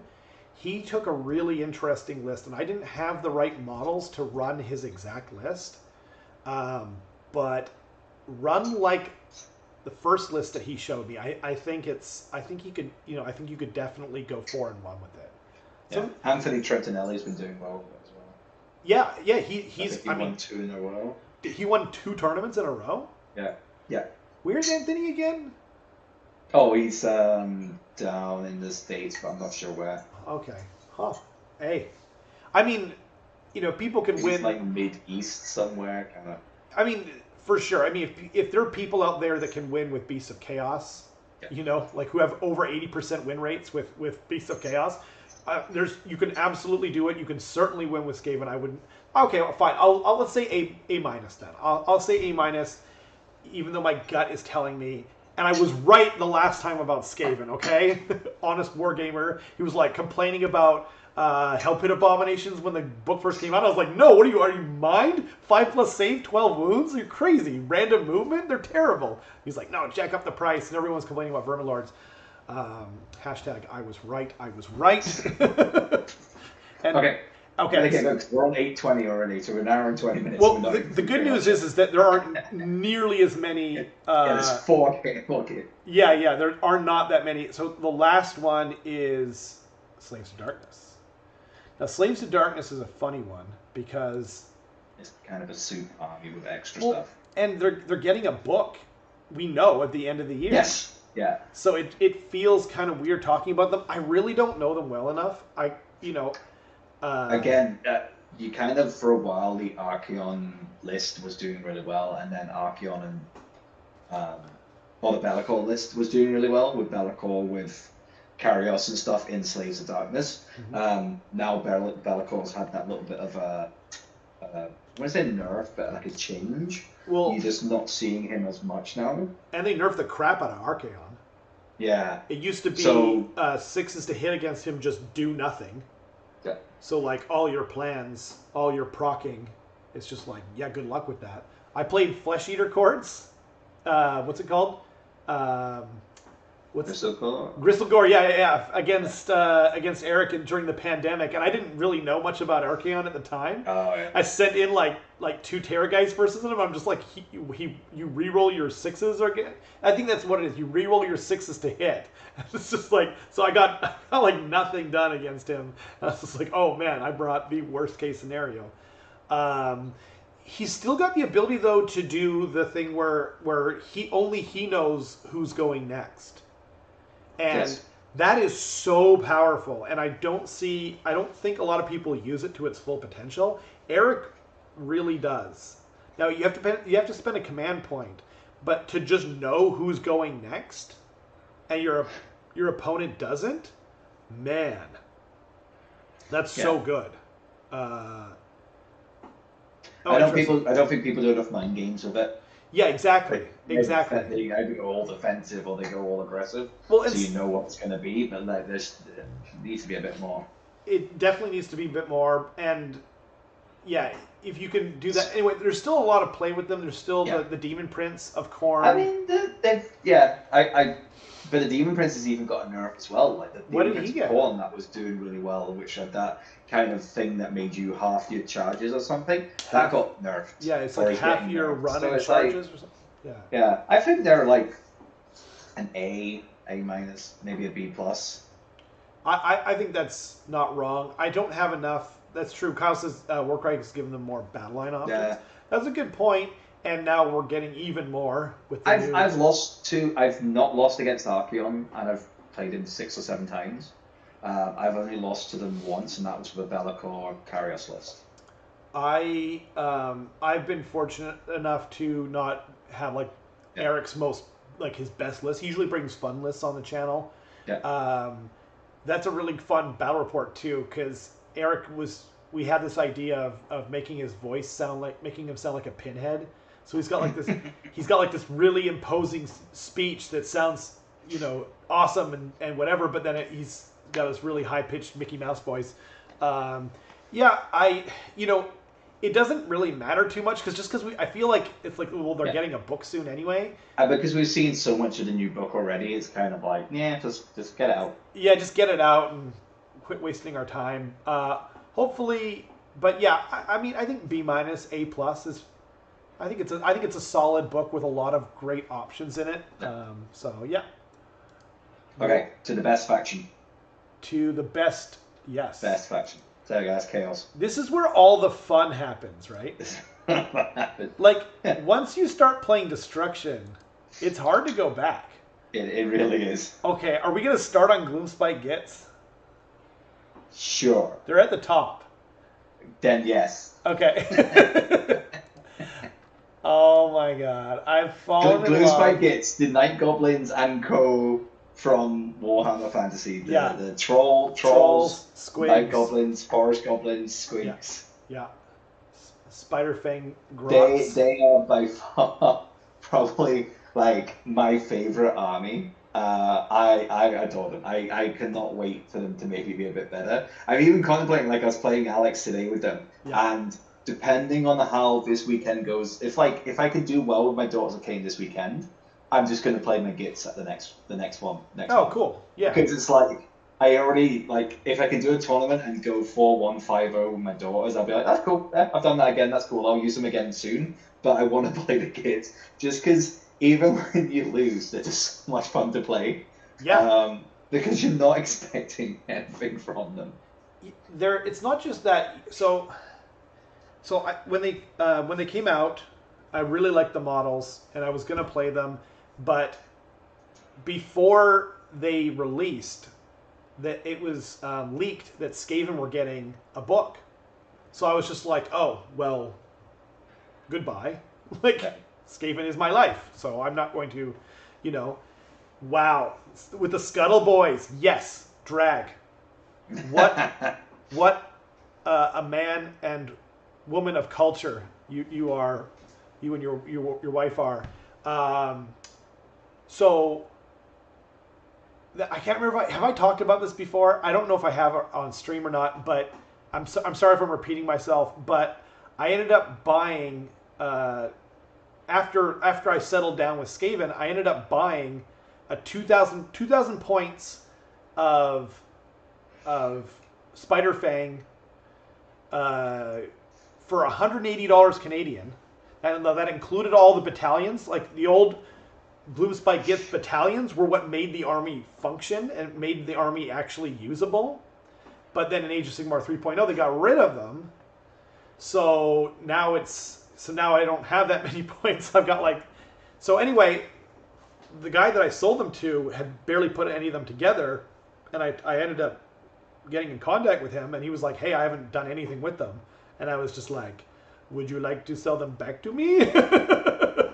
And he's like, okay, sure. So now I am deep. I was just looking over my shoulder because I had boxes of Gits over here. These models are so good. They're so good. Like Shoggoths, Squigs, Squig Bounders, Squig Hoppers. The Arachnarok. Even the Arachnarok is such a cool model. The Shrine. The Loon Shrine itself. The Loon Shrine, easily the coolest. Yeah, it is the best. It is by far the best. And even in game now, it's like with the recent FAQ, now it's cool. It's so good. Yeah, it's good. Such a buff. Gobapalooza, Fungoid Cave Shaman, the Arachnarok. I'm just going to say it twice because it's so nice. The whole army has Squigs. Like the whole army. Every single unit in the army, bar like the grots, like just the regular grots, are not terrible. No. Okay, no. And I'm not saying they're terrible. I'm not saying they're terrible. But I'm saying every unit in the army outside of the grots has more personality than like most entire armies do. It's crazy. Anyway, they're still hurting. They are hurting. They're hurting. I heard of a thing recently where it's like, if the Gits book dropped and it was like the most broken, was 75-80% win rate, people would be like, yeah, that's fair enough. That's fine. They deserve it. I felt that way about Nighthaunt. If you take away Kragnos, Purple Sun, and Tronspine, the book might get 1 or 2 wins in an event if you're lucky. It still has the lowest win rate in the game. Yeah. Even with Kragnos, Kronspine, and Purple Sun being added into games, you're talking about 3-2, 4-1 at best. I think one person, and it was Gavin. I think it was Gavin Dreiger. He did 5-0 with a Kragnos and Gits list. Okay. And that is the one time this happened. And he's one of the best players in the US, so fair enough. But not only that, but if you have Kragnos, right, who's 760 points, I think. Let's just say 750 to be nice and even, right? And then you add Kronspine, who's 400 points. That takes you to what, 1150? Yeah. 1150, and then Purple Sun, 1250. What do you even have that's Gits? Most of your army is Gits. Or you have to give a hero the arcane thing. So the Madcap Shaman, who's Well, I mean, that's so I ran at Rivals. I took Kragnos and then Squigs. Okay. And I 3-2'd. I did have to play Matt Beasley and Matthias, who were just coming off of winning and best overalling Open Series, which I felt was a kind of a slap to me, because it's great, I've got and Gits, you brought giving me these two. Yeah, when it rains it pours, huh, buddy? And in fairness, I did draw Beasley, a one-on battle fair enough. Strategy. Yeah. Matthias was more of a beat, but that's because I had no shooting and I didn't have a magic heavy army. It was pure combat, and he had Gluckin. That's there's nothing I could do. No, for sure.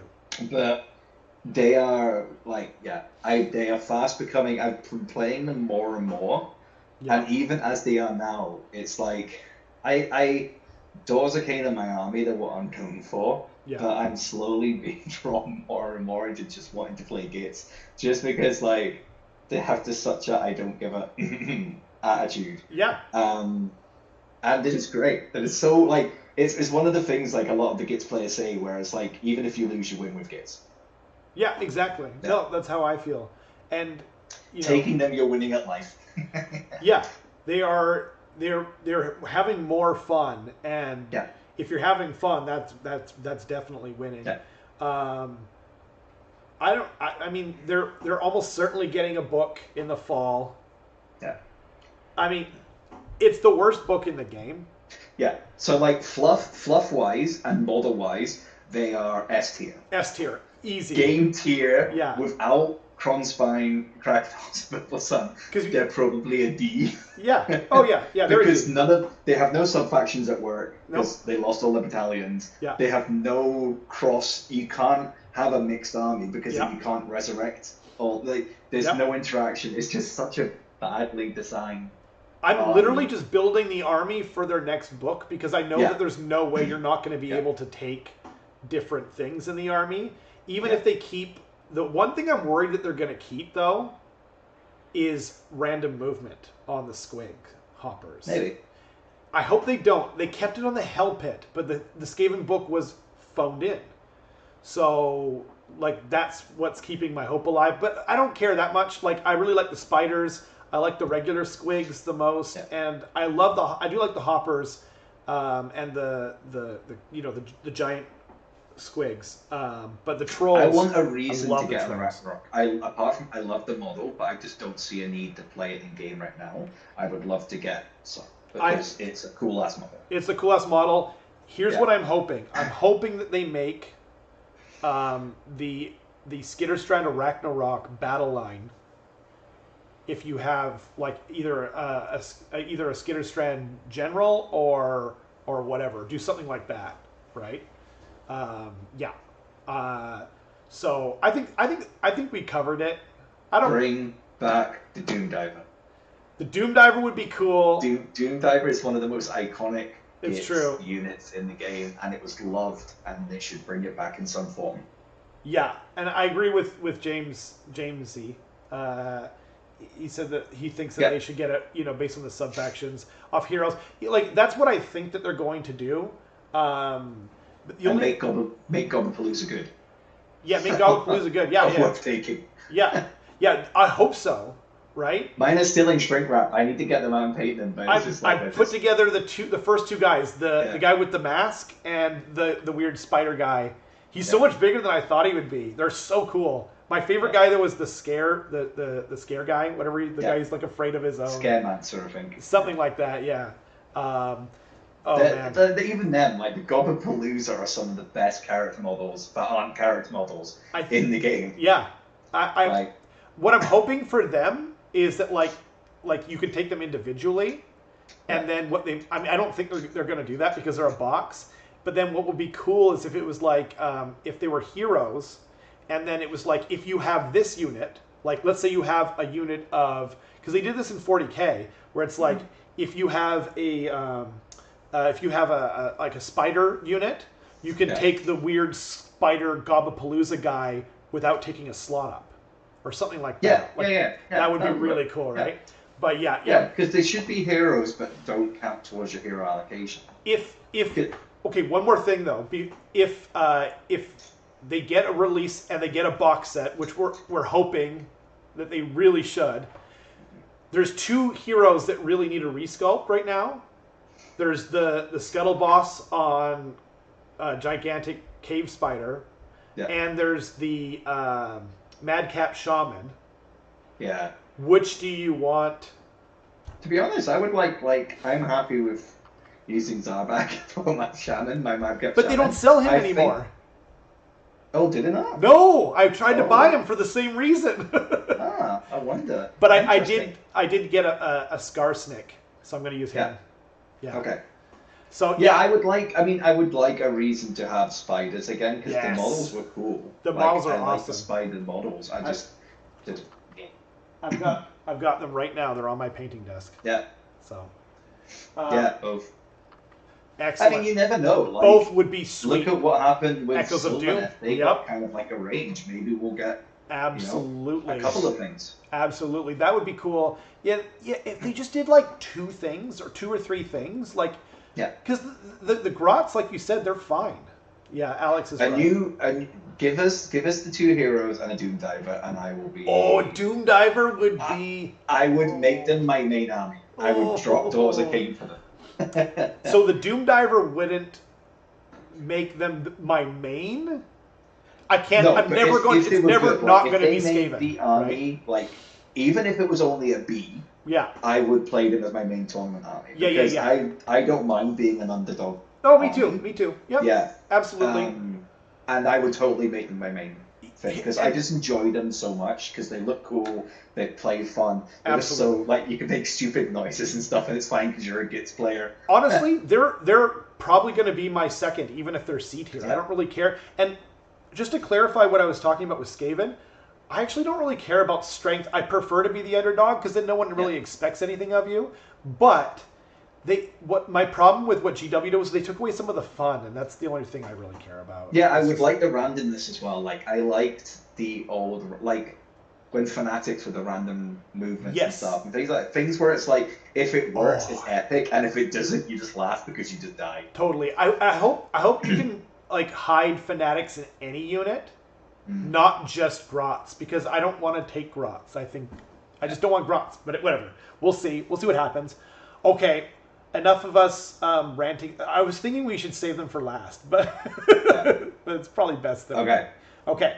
So now, Ogre Maw Tribes. Now, they need a new book. They really do. We're expecting them around the same time as Gits. We're expecting them to be a dual launch thing. I was talking to Alex about this today. So ogres suffer. So you just played, just to clarify, because they don't know you played. Oh yeah, so Alex, we played Gloomspite Gits versus Alex's Ogre Maw Tribes today. Yeah. And it was a heroic victory for the Purple Sun / Greg's right. Smashing Jaws. And the Squigs. I mean, the Squigs did a lot of work. The problem ogres have is their power is the fact that they're supposed to be able to soak a lot of wounds. Yeah. Because they don't have much of an armor set. However, right now, there's this thing that stupid bounty hunters, which double, gives you +1 damage. So against armies like ogres, I had 36 squigs charge, I think it's 15 gluttons at that point, and I had -1 from Purple Sun, -1 from the Moonface Monarch, and -1 for being squigs for the end. Wow. And they were doing 2 damage with all that attack. You told me they had +1 attack as well from the Sneaky Snufflers. So all in all, it was 66 free plus, rend free 2 damage attacks. And I think because I fluffed my second lot of wounds rolls, I killed all but 1 ogre and it was down to 2 wounds. That's just crazy. I mean, and that shouldn't be a thing. No. They have low armor saves, and I think they're 4 wounds because they're supposed to be able to soak the damage and take a lot of damage and then lose a couple of guys. The problem, and the fact that they just don't get that right now because of things like bounty hunters. Does a big damage. Yeah, I think ogres are 750 points. Jeez, and it has how many wounds? It has a lot of wounds, but then you're basically dividing that in half when you're against bounty hunters. Yeah, but then my Gits unit was 400 odd points. Wow. You know. What you mean your squig herd? Yes, my squig 36 squig herd. Yeah. 72 wounds, but which is also about 70 odd wounds as well because all my 36 squigs is 74 wounds. Jeez. Yeah.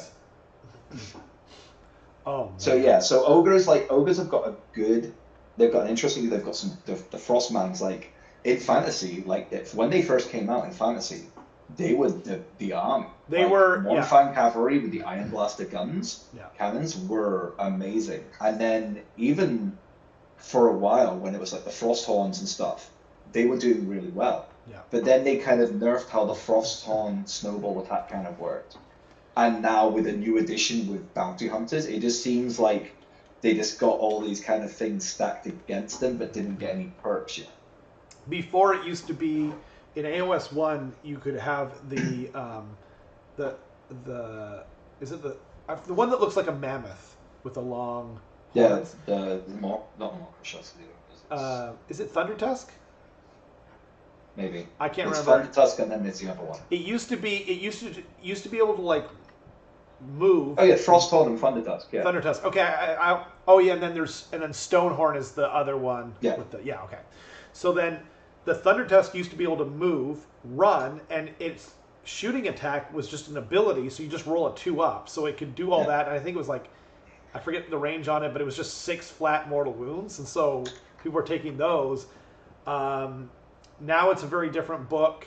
It's divided into, monster trucks, meaning Beastclaw Raiders with a bunch of Stonehorns, or running them like ogre, or like Alex has been running them lately which is a lot of ogres, just gluttons and different stuff. I know he had a bunch of man-eaters, but he was saying that even though they look really cool, they are not strong, like super overpointed and not. And again, it's something we comment about where in Total War Warhammer, the man-eaters are actually one of the best units. That sounds about right. Yeah. And in this, they're like, you're paying how much for that unit? Oh, that's sad. Yeah, I think at the minute they're probably like C+. Oh yeah, yeah. They definitely they were doing okay. I think like the Stonehorns still are doing B okay before 3.0, yeah. And then they've just kind of they do benefit from the fact of now get the deletion veterans, so the extra rank to attack, but your stuff's just dying so much faster now that it doesn't make it worthwhile. Agreed. I think the Stonehorn builds are okay. Yeah. I think they're still doing pretty good. Well, again, I've seen, is it like Kragnos with 3 Stonehorns? Yeah. Because they get the 3d6 for the mortal wound charges. And they're doing mortal wounds on 4s instead of 5s, I think. Yeah. Correct me if I'm wrong, Alex. But the problem is too is that's one very specific build. Yeah. I agree I think Alex absolutely nailed it. He said Fat Lads is like a D, and Stonehorns is like a B. I think that's about perfect. Yeah. I wouldn't even change it to a plus or a minus. I think that's Yeah. Okay. Next. Okay.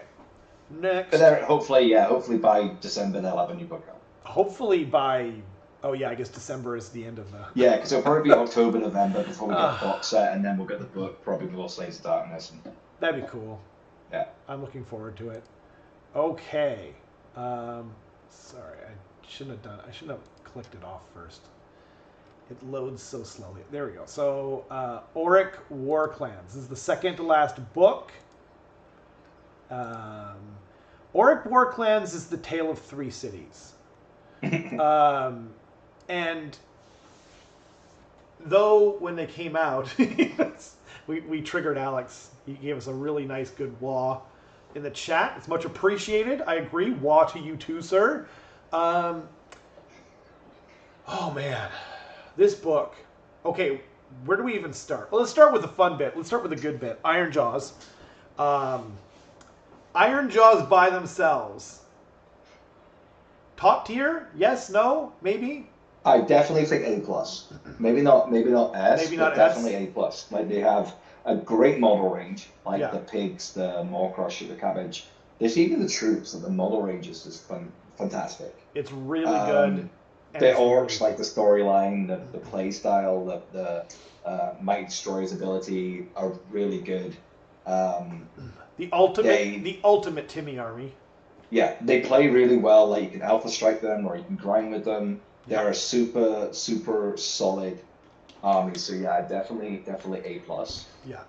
And they're good. They're a good army. Usually, especially in like Pacific Northwest and BC, people love their destruction and they love Iron Jaws. People love fast, hard-hitting armies here in the Northwest, and if you don't know how to chaff, you will not do well in tournaments here.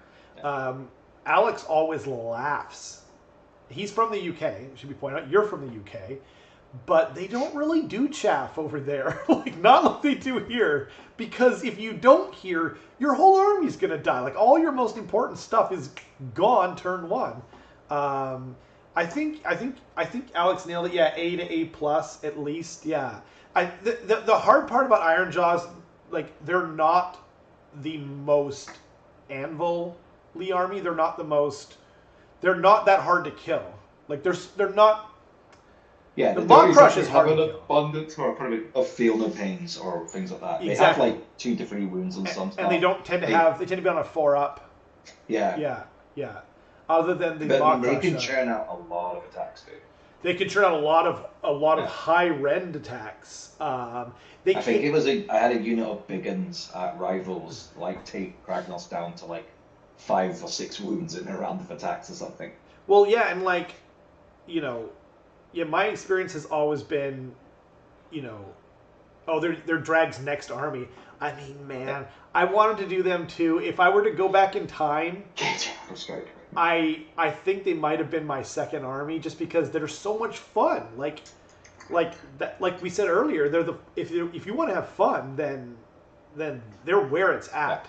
When I was at Alex's today, I was tempted to just knock out Gas the house and just take his Iron Jaws. Dude, Alex has the one arguably the funnest army to play in the game because he just has pigs and 1 Maw Crusher, maybe like a couple of War Chantas. And they've got some great support, like the War Dog with that stupid gaze attack, which can just destroy things or do nothing. That's an ally because he's in Bone Splinters, right? Yeah. The guy who can just like available. Yeah. The War Chanter, as well. The War Chanter's really good. Plus 1 damage. Piece. Yeah. Yeah, against everything but like Seraphon or something that's -1 damage. It's super good. Yeah. Yeah, I think A plus. I would say A plus, but I don't play them. But if you add their fun, you add their flavor, you add their timminess, I would stick with it. I'm going to go with A plus. Okay, so now Bone Splitters. I don't play Bone Splitters. People were saying that they were like not good when they came out. I think they're a lot better than they were giving credit. They're not the strongest part of the book, obviously, because Iron Jaws are, but I don't know. I haven't played against Bone Splitters enough. Have you played against them? Not in the new. So I know, like, in general, with the new book, they got a big nerf. But then with the new changes to stabbers, where they get exploding 6s now, they kind of got a bit of a buff. So I've been seeing Bone Splitters doing a lot better with, but like, they're basically like half the army is big stabbers. Yeah. Because you take them in, like, I think you get them in 2s, and you have to individually target them, so you can't shoot a mass unit. Yeah, and there's usually about 8 of them or something. So they're definitely they've been doing pretty well. As Drag said, they're on a win streak. Yeah. Yeah. A bunch of people winning with them. I think Alex made a good point too. He was saying B, and I'm happy to take B. I don't know enough about them to give a proper opinion of them. And he says the hardest challenge is collecting them, and it's so true.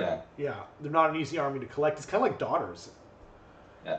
They're also I think they're doing well in some areas because there's not as many shooting.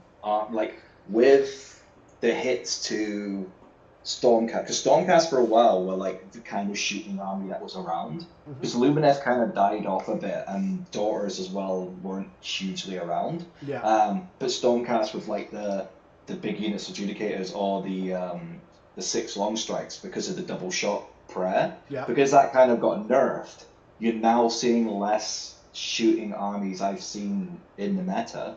Like, just looking at Rivals coming up, there's not a huge amount of shooting armies, which benefits Bone Splitters because you can't then pick off these things before they get to you, and then you've got to split your attacks in combat versus these things that are just running at you and stabbing you in the face. Yeah, it's a good point.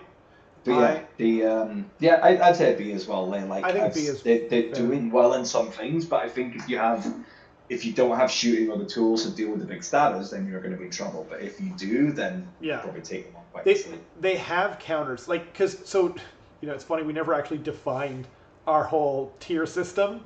So traditionally, when you're talking about letter tiers, A means mostly good matchups, B means more good matchups than bad matchups, C means... Sorry. The dog farted and she's behind the fan, so it's been sucked into the fan and she's blown it in. That happened like to me. A freight train. That happened to me. Oh my god. That happened to me the other day.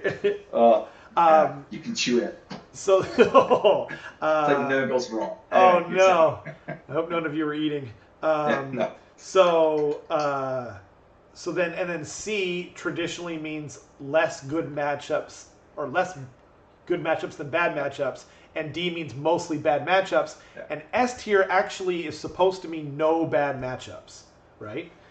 But we don't really define it like that in wargaming. S tier just basically means absolutely top tier, and so on and so forth as you go down.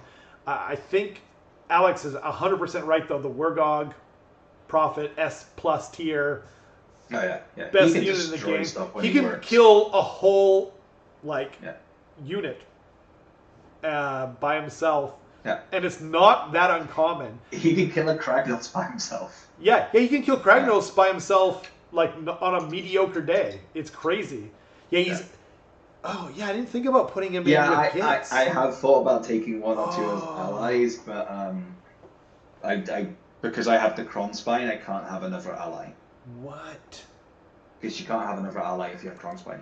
Oh, totally. Yeah. But I don't have Kronspine, so... Yeah, I think they're only 150 points, so you can take two of them. Ooh. And it's fun. That's the thing. Run forwards and just roll and see if you can go nuts. Yeah. Like Hillary, like, man, that dude can... Oh yeah, we can't forget about Big Wat. Actually, we have to talk about Cruel Boys first. So yeah, we went over them. Cruel Boys are... It's a tough life right now. Super fun, super thematic army, but... They gave them a couple of things. You can now take Slitas instead, so you're not only stuck with stupid Gut Rippas. But, man, they suffer so much with this new Bounty Hunter thing.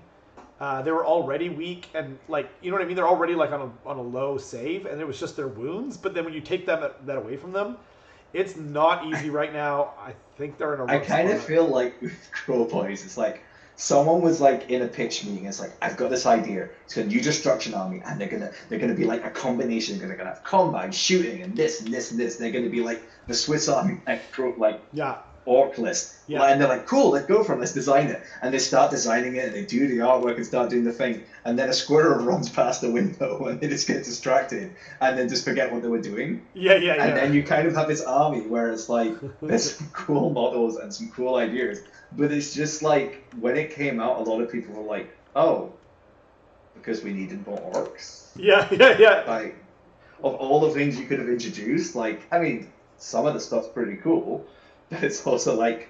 They look awesome. I love them thematically. Like, I love the models, but it's like they were like, okay, but what we really and need then they here... got rammed in with the orc war clans, and realistically, if you're going to play orcs, you're either playing Gates or you're playing Iron Jaws. Well, you know, they're like, okay, what we really need here is a Johnny orc army. It's like, no one asked for that. We just wanted something cool. Yeah. Like, I was like, oh man, this is going to be so awesome. This is going to be my first, like, real proper Timmy army. And then it came out, and I'm like, oh man, like, but I already just sold my soul for the I love the models. Okay, I would, what do we say? I don't know. I think Cruel Boys are kind of, I'd say C+. Yeah. B-. They're just... Yeah, I'm going to say C+ myself. I love them. They need to do something about Gobsprak. I'm just going to say that. Like, 300 points or whatever, he's 280 or something now, but who cares? When you've got models like Thanquil out there, it's like, why would you ever take... Like, he just doesn't compare in any way, shape, or form. C+. I'm fine with that. Okay, Big Law, I what's weird is I know a little bit about each army, but I don't know anything about how Big Wa plays. Like I was just like, no, I don't want to mix and match. I want to like be super thematic. I think it. I haven't really seen anything about them. I've mainly seen. Like, I don't know. But I think before the new book, Yeah. you did see more Big One. But now, since the new book came out, I only really see Iron Jaws, and that's it. Yeah, exactly. The killer boss on Bird is way better than Gobsprack. I just love Gobsprack's story, so that was what I was building.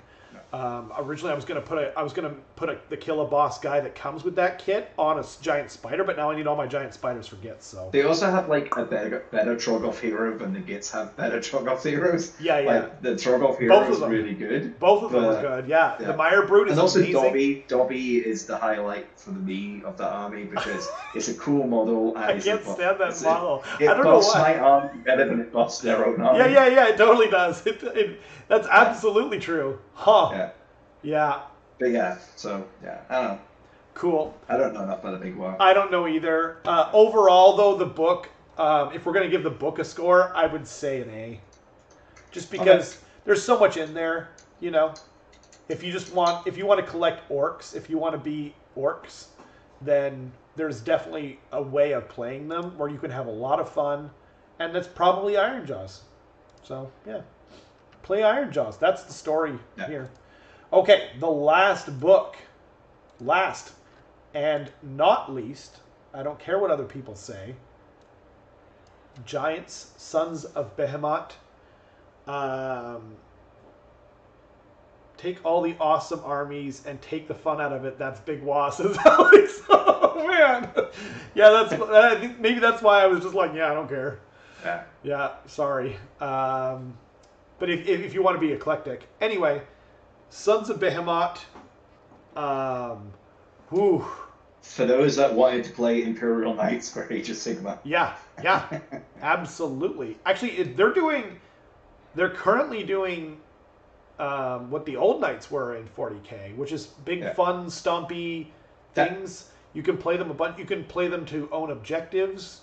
You can play them. You want the smallest model count army. Then this is it. But it's 4 models. But it's not the cheapest army, though. Not the cheapest. No, but I mean, you can proxy and you can print, you know. But... Yeah, but if you want to just paint 4 models, this is the army for you, baby. Really cool. I feel like they should technically. I remember when it came out, there was a whole thing about some of their attacks do like 2 damage. And then you look at some other stuff that do 2 damage, and it's like the Mega Cow for the Spirit of the Mountain. Yeah. His hammer does 5 damage. Yeah. And then you've got the Son of Behemoth, which is probably twice the size of him, doing 2 damage on its but he's got so many attacks, right? True, but I mean, I would still take. I think it's supposed to be a big sweeping thing, but it's more like consistent that way. And then if you play them like Alex plays them with like. What are you rocking, Alex? I think it was like -3 Ren, 3 or maybe 4 damage. It's like. I think you see 2 Gatekeepers and 2 War Stompers. I think are popular right now. I think that's what Alex ran against Eric, and people are saying they're not killy, but man, he wiped out an entire unit of 4 Fulminators. Yeah, that's what Alex runs. I've been kind of tempted to find some cool Frost Giant female or like Daughters of Cain models I could expand into the size of a Sons of Behemoth and then kind of do a Daughters of Behemoth army. Cool. Because I wanted to do Frost Giants too. Yeah. 4 big converted models, I'm sure. Yeah, that's true. I want Alex has got he's got a Frost Giant thing too going on. They're on lava bases, but it's a super. Oh, Alex's army looks great too. Yeah, absolutely. If I were to do Giants, it would have to be Frost Giants. That's just like cool. if you're gonna if I was gonna do Giants as well, like heavily convert them. Because I've seen some like fantastic 4 giant armies that are heavily converted and they just look boss. Hopefully they release some kind of, like, you know how the Imperial Knights, like, they got like add-ons, like they had the original chassis, and then they had like some guns that came with it, but then later on they just kept adding bits that you could just literally interchange it, and then like it just the box got fatter and fatter, and it didn't get much more expensive at all. It's like 190, and you can put anything, you can literally use any option in there. Hopefully they do something like that with Giants, because there isn't a lot of model variety right now. Yeah. But yeah, here's hoping that they do have it in the future. Yeah, because sometimes you see the little giants, but like if I want to do giants, I want to do big giants. Yeah. Yeah, exactly. Yeah. Alex said Breaker Tribe, louder for +2 attacks, and Manticore for +1 to... Oh, you mean +2 attacks? Oh, I see. Is that what he's... Is that what you... Interesting.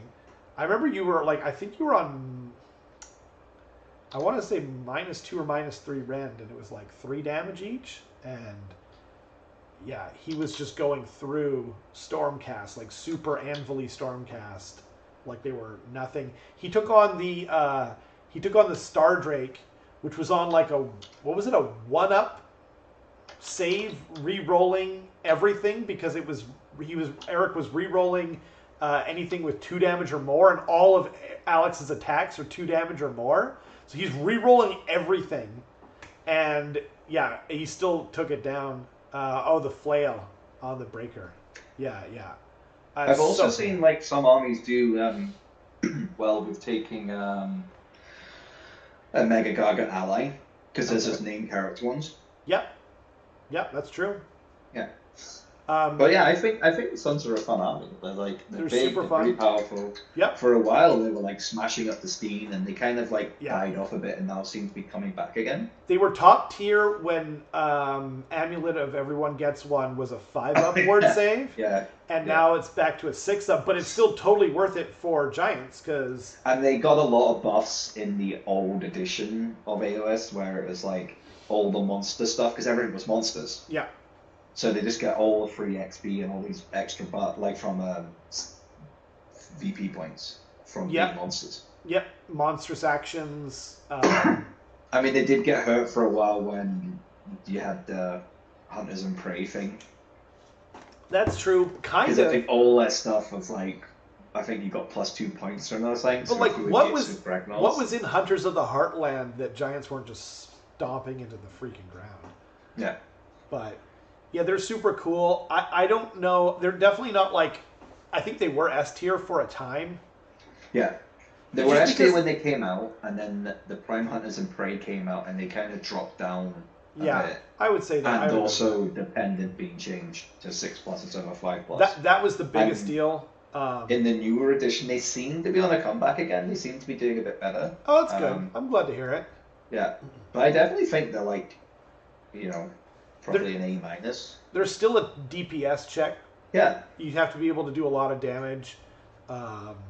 Yeah, I think A- is pretty good. I'm interested to hear what Alex thinks, because he was playing them like, he was just playing Giants for a long time. And he did really well with them. But I don't play them myself. I would love to get them at some point, though. I think I want to have one of every destruction army at some point. Yeah, that's fair. Yeah, I think that's really fair. He's 2-0 on the channel with them. So if you want to see how to play a really killer, and I mean killer with a capital K, Giants army, check out either one of the battle reports that Alex brought on the channel. He played against Seraphon and then Stormcast Eternals. And yeah, Alex does killing very well. But that's it. We finally... yeah, the small Gargants super need a new scope. But we did finally cover all of them. I hope people enjoyed hearing about it. I hope people got some painting done while we wax nostalgic. Yeah, while we just talk some how great it's Yeah, exactly.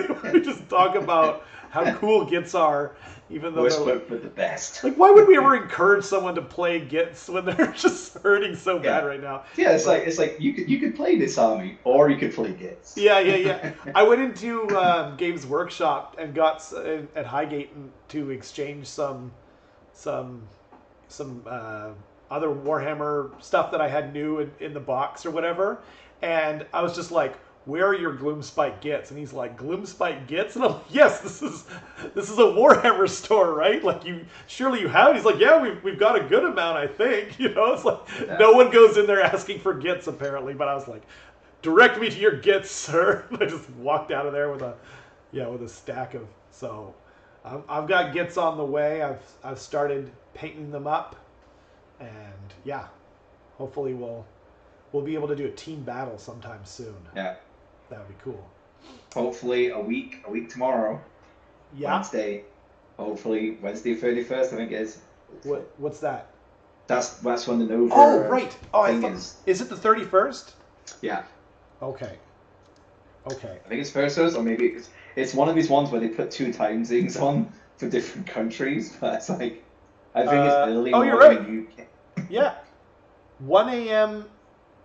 So GMT will probably... Oh, it says 8 p.m. EST, so that'll be... Yeah, because it's on the coast. Yeah. Sorry, So it'll be like 5 p.m. for us.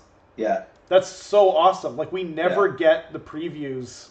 Maybe we should do... Yeah. Ooh! Wednesday? We could do that. Oh, I'll have to look it up. Yeah. Well, all we have to do is watch the thing while we... No, I agree. Yeah. I would love to do that. I don't know... I don't know if there's some kind of medical appointment I've got for a family member. I hope so. That sounds like the most fun. Well, I just smacked the table really hard. That sounds like amazing fun. Yes. And then we can riot when we don't see any kids.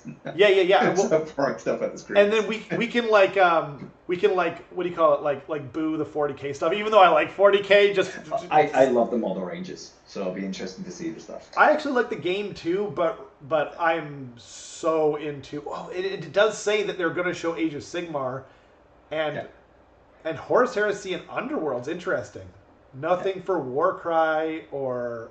Warcry just had a whole box and stuff. Yeah, it's true. They just had a whole box. But but this is a new edition. You'd think anyway. That's true, but yeah, it would be cool. But to see. Literally within the box set came out last weekend. No, I know, but so I still want having it within 2 weeks or 3 weeks. Don't you think it'd be a good idea while it's hot, it's a new edition anyway. I mean, yeah, just not at this event. Maybe at the next one they'll have something. But fair enough. Hopefully I get why they don't. Hopefully this is Age of Destruction, right? Like, let's see ogres, let's see Gits, and let's cry in happiness. Yeah.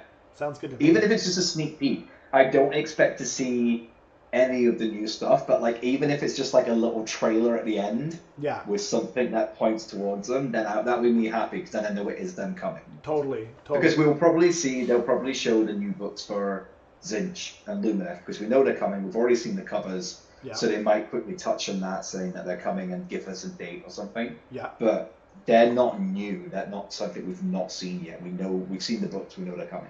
That's true. So we've got our fingers crossed. I'll see if I can it'd be cool to do it live. We'll put our silly faces really nice and small, and then have that. Actually, maybe I'll even just turn off our stupid faces while that's going on. Or even just have us recording, and then we can just watch it on a different thing and just, you mean just hear our voices? You've got a week to figure it out. Yeah, it's true. Yeah. Yeah. With all that extra time I've got laying around, I'll figure it out. We'll talk, and maybe we'll do a little test or something like that. Yeah. So, cool. Okay. Well, thank you so much to all the people who joined us live. It was super fun having you here. I know most people can't do it because we're not in the right time zone. Pacific time zone is not the best streaming time zone, but we really appreciate people showing up, hanging out. Thank you, Alex. Alex said thank you, but thank you to Alex was great. Jamesy, Drag. I'm going up the list. Kyle. Kyle had a lot of really interesting things to say. LP, who was listening at home, but Darren was listening as well. He said hi. So yeah. Thanks to everyone for watching. Thanks to you people in the future or the past. We still haven't made up my mind about that. But yeah, we'll see you guys next time. Bye.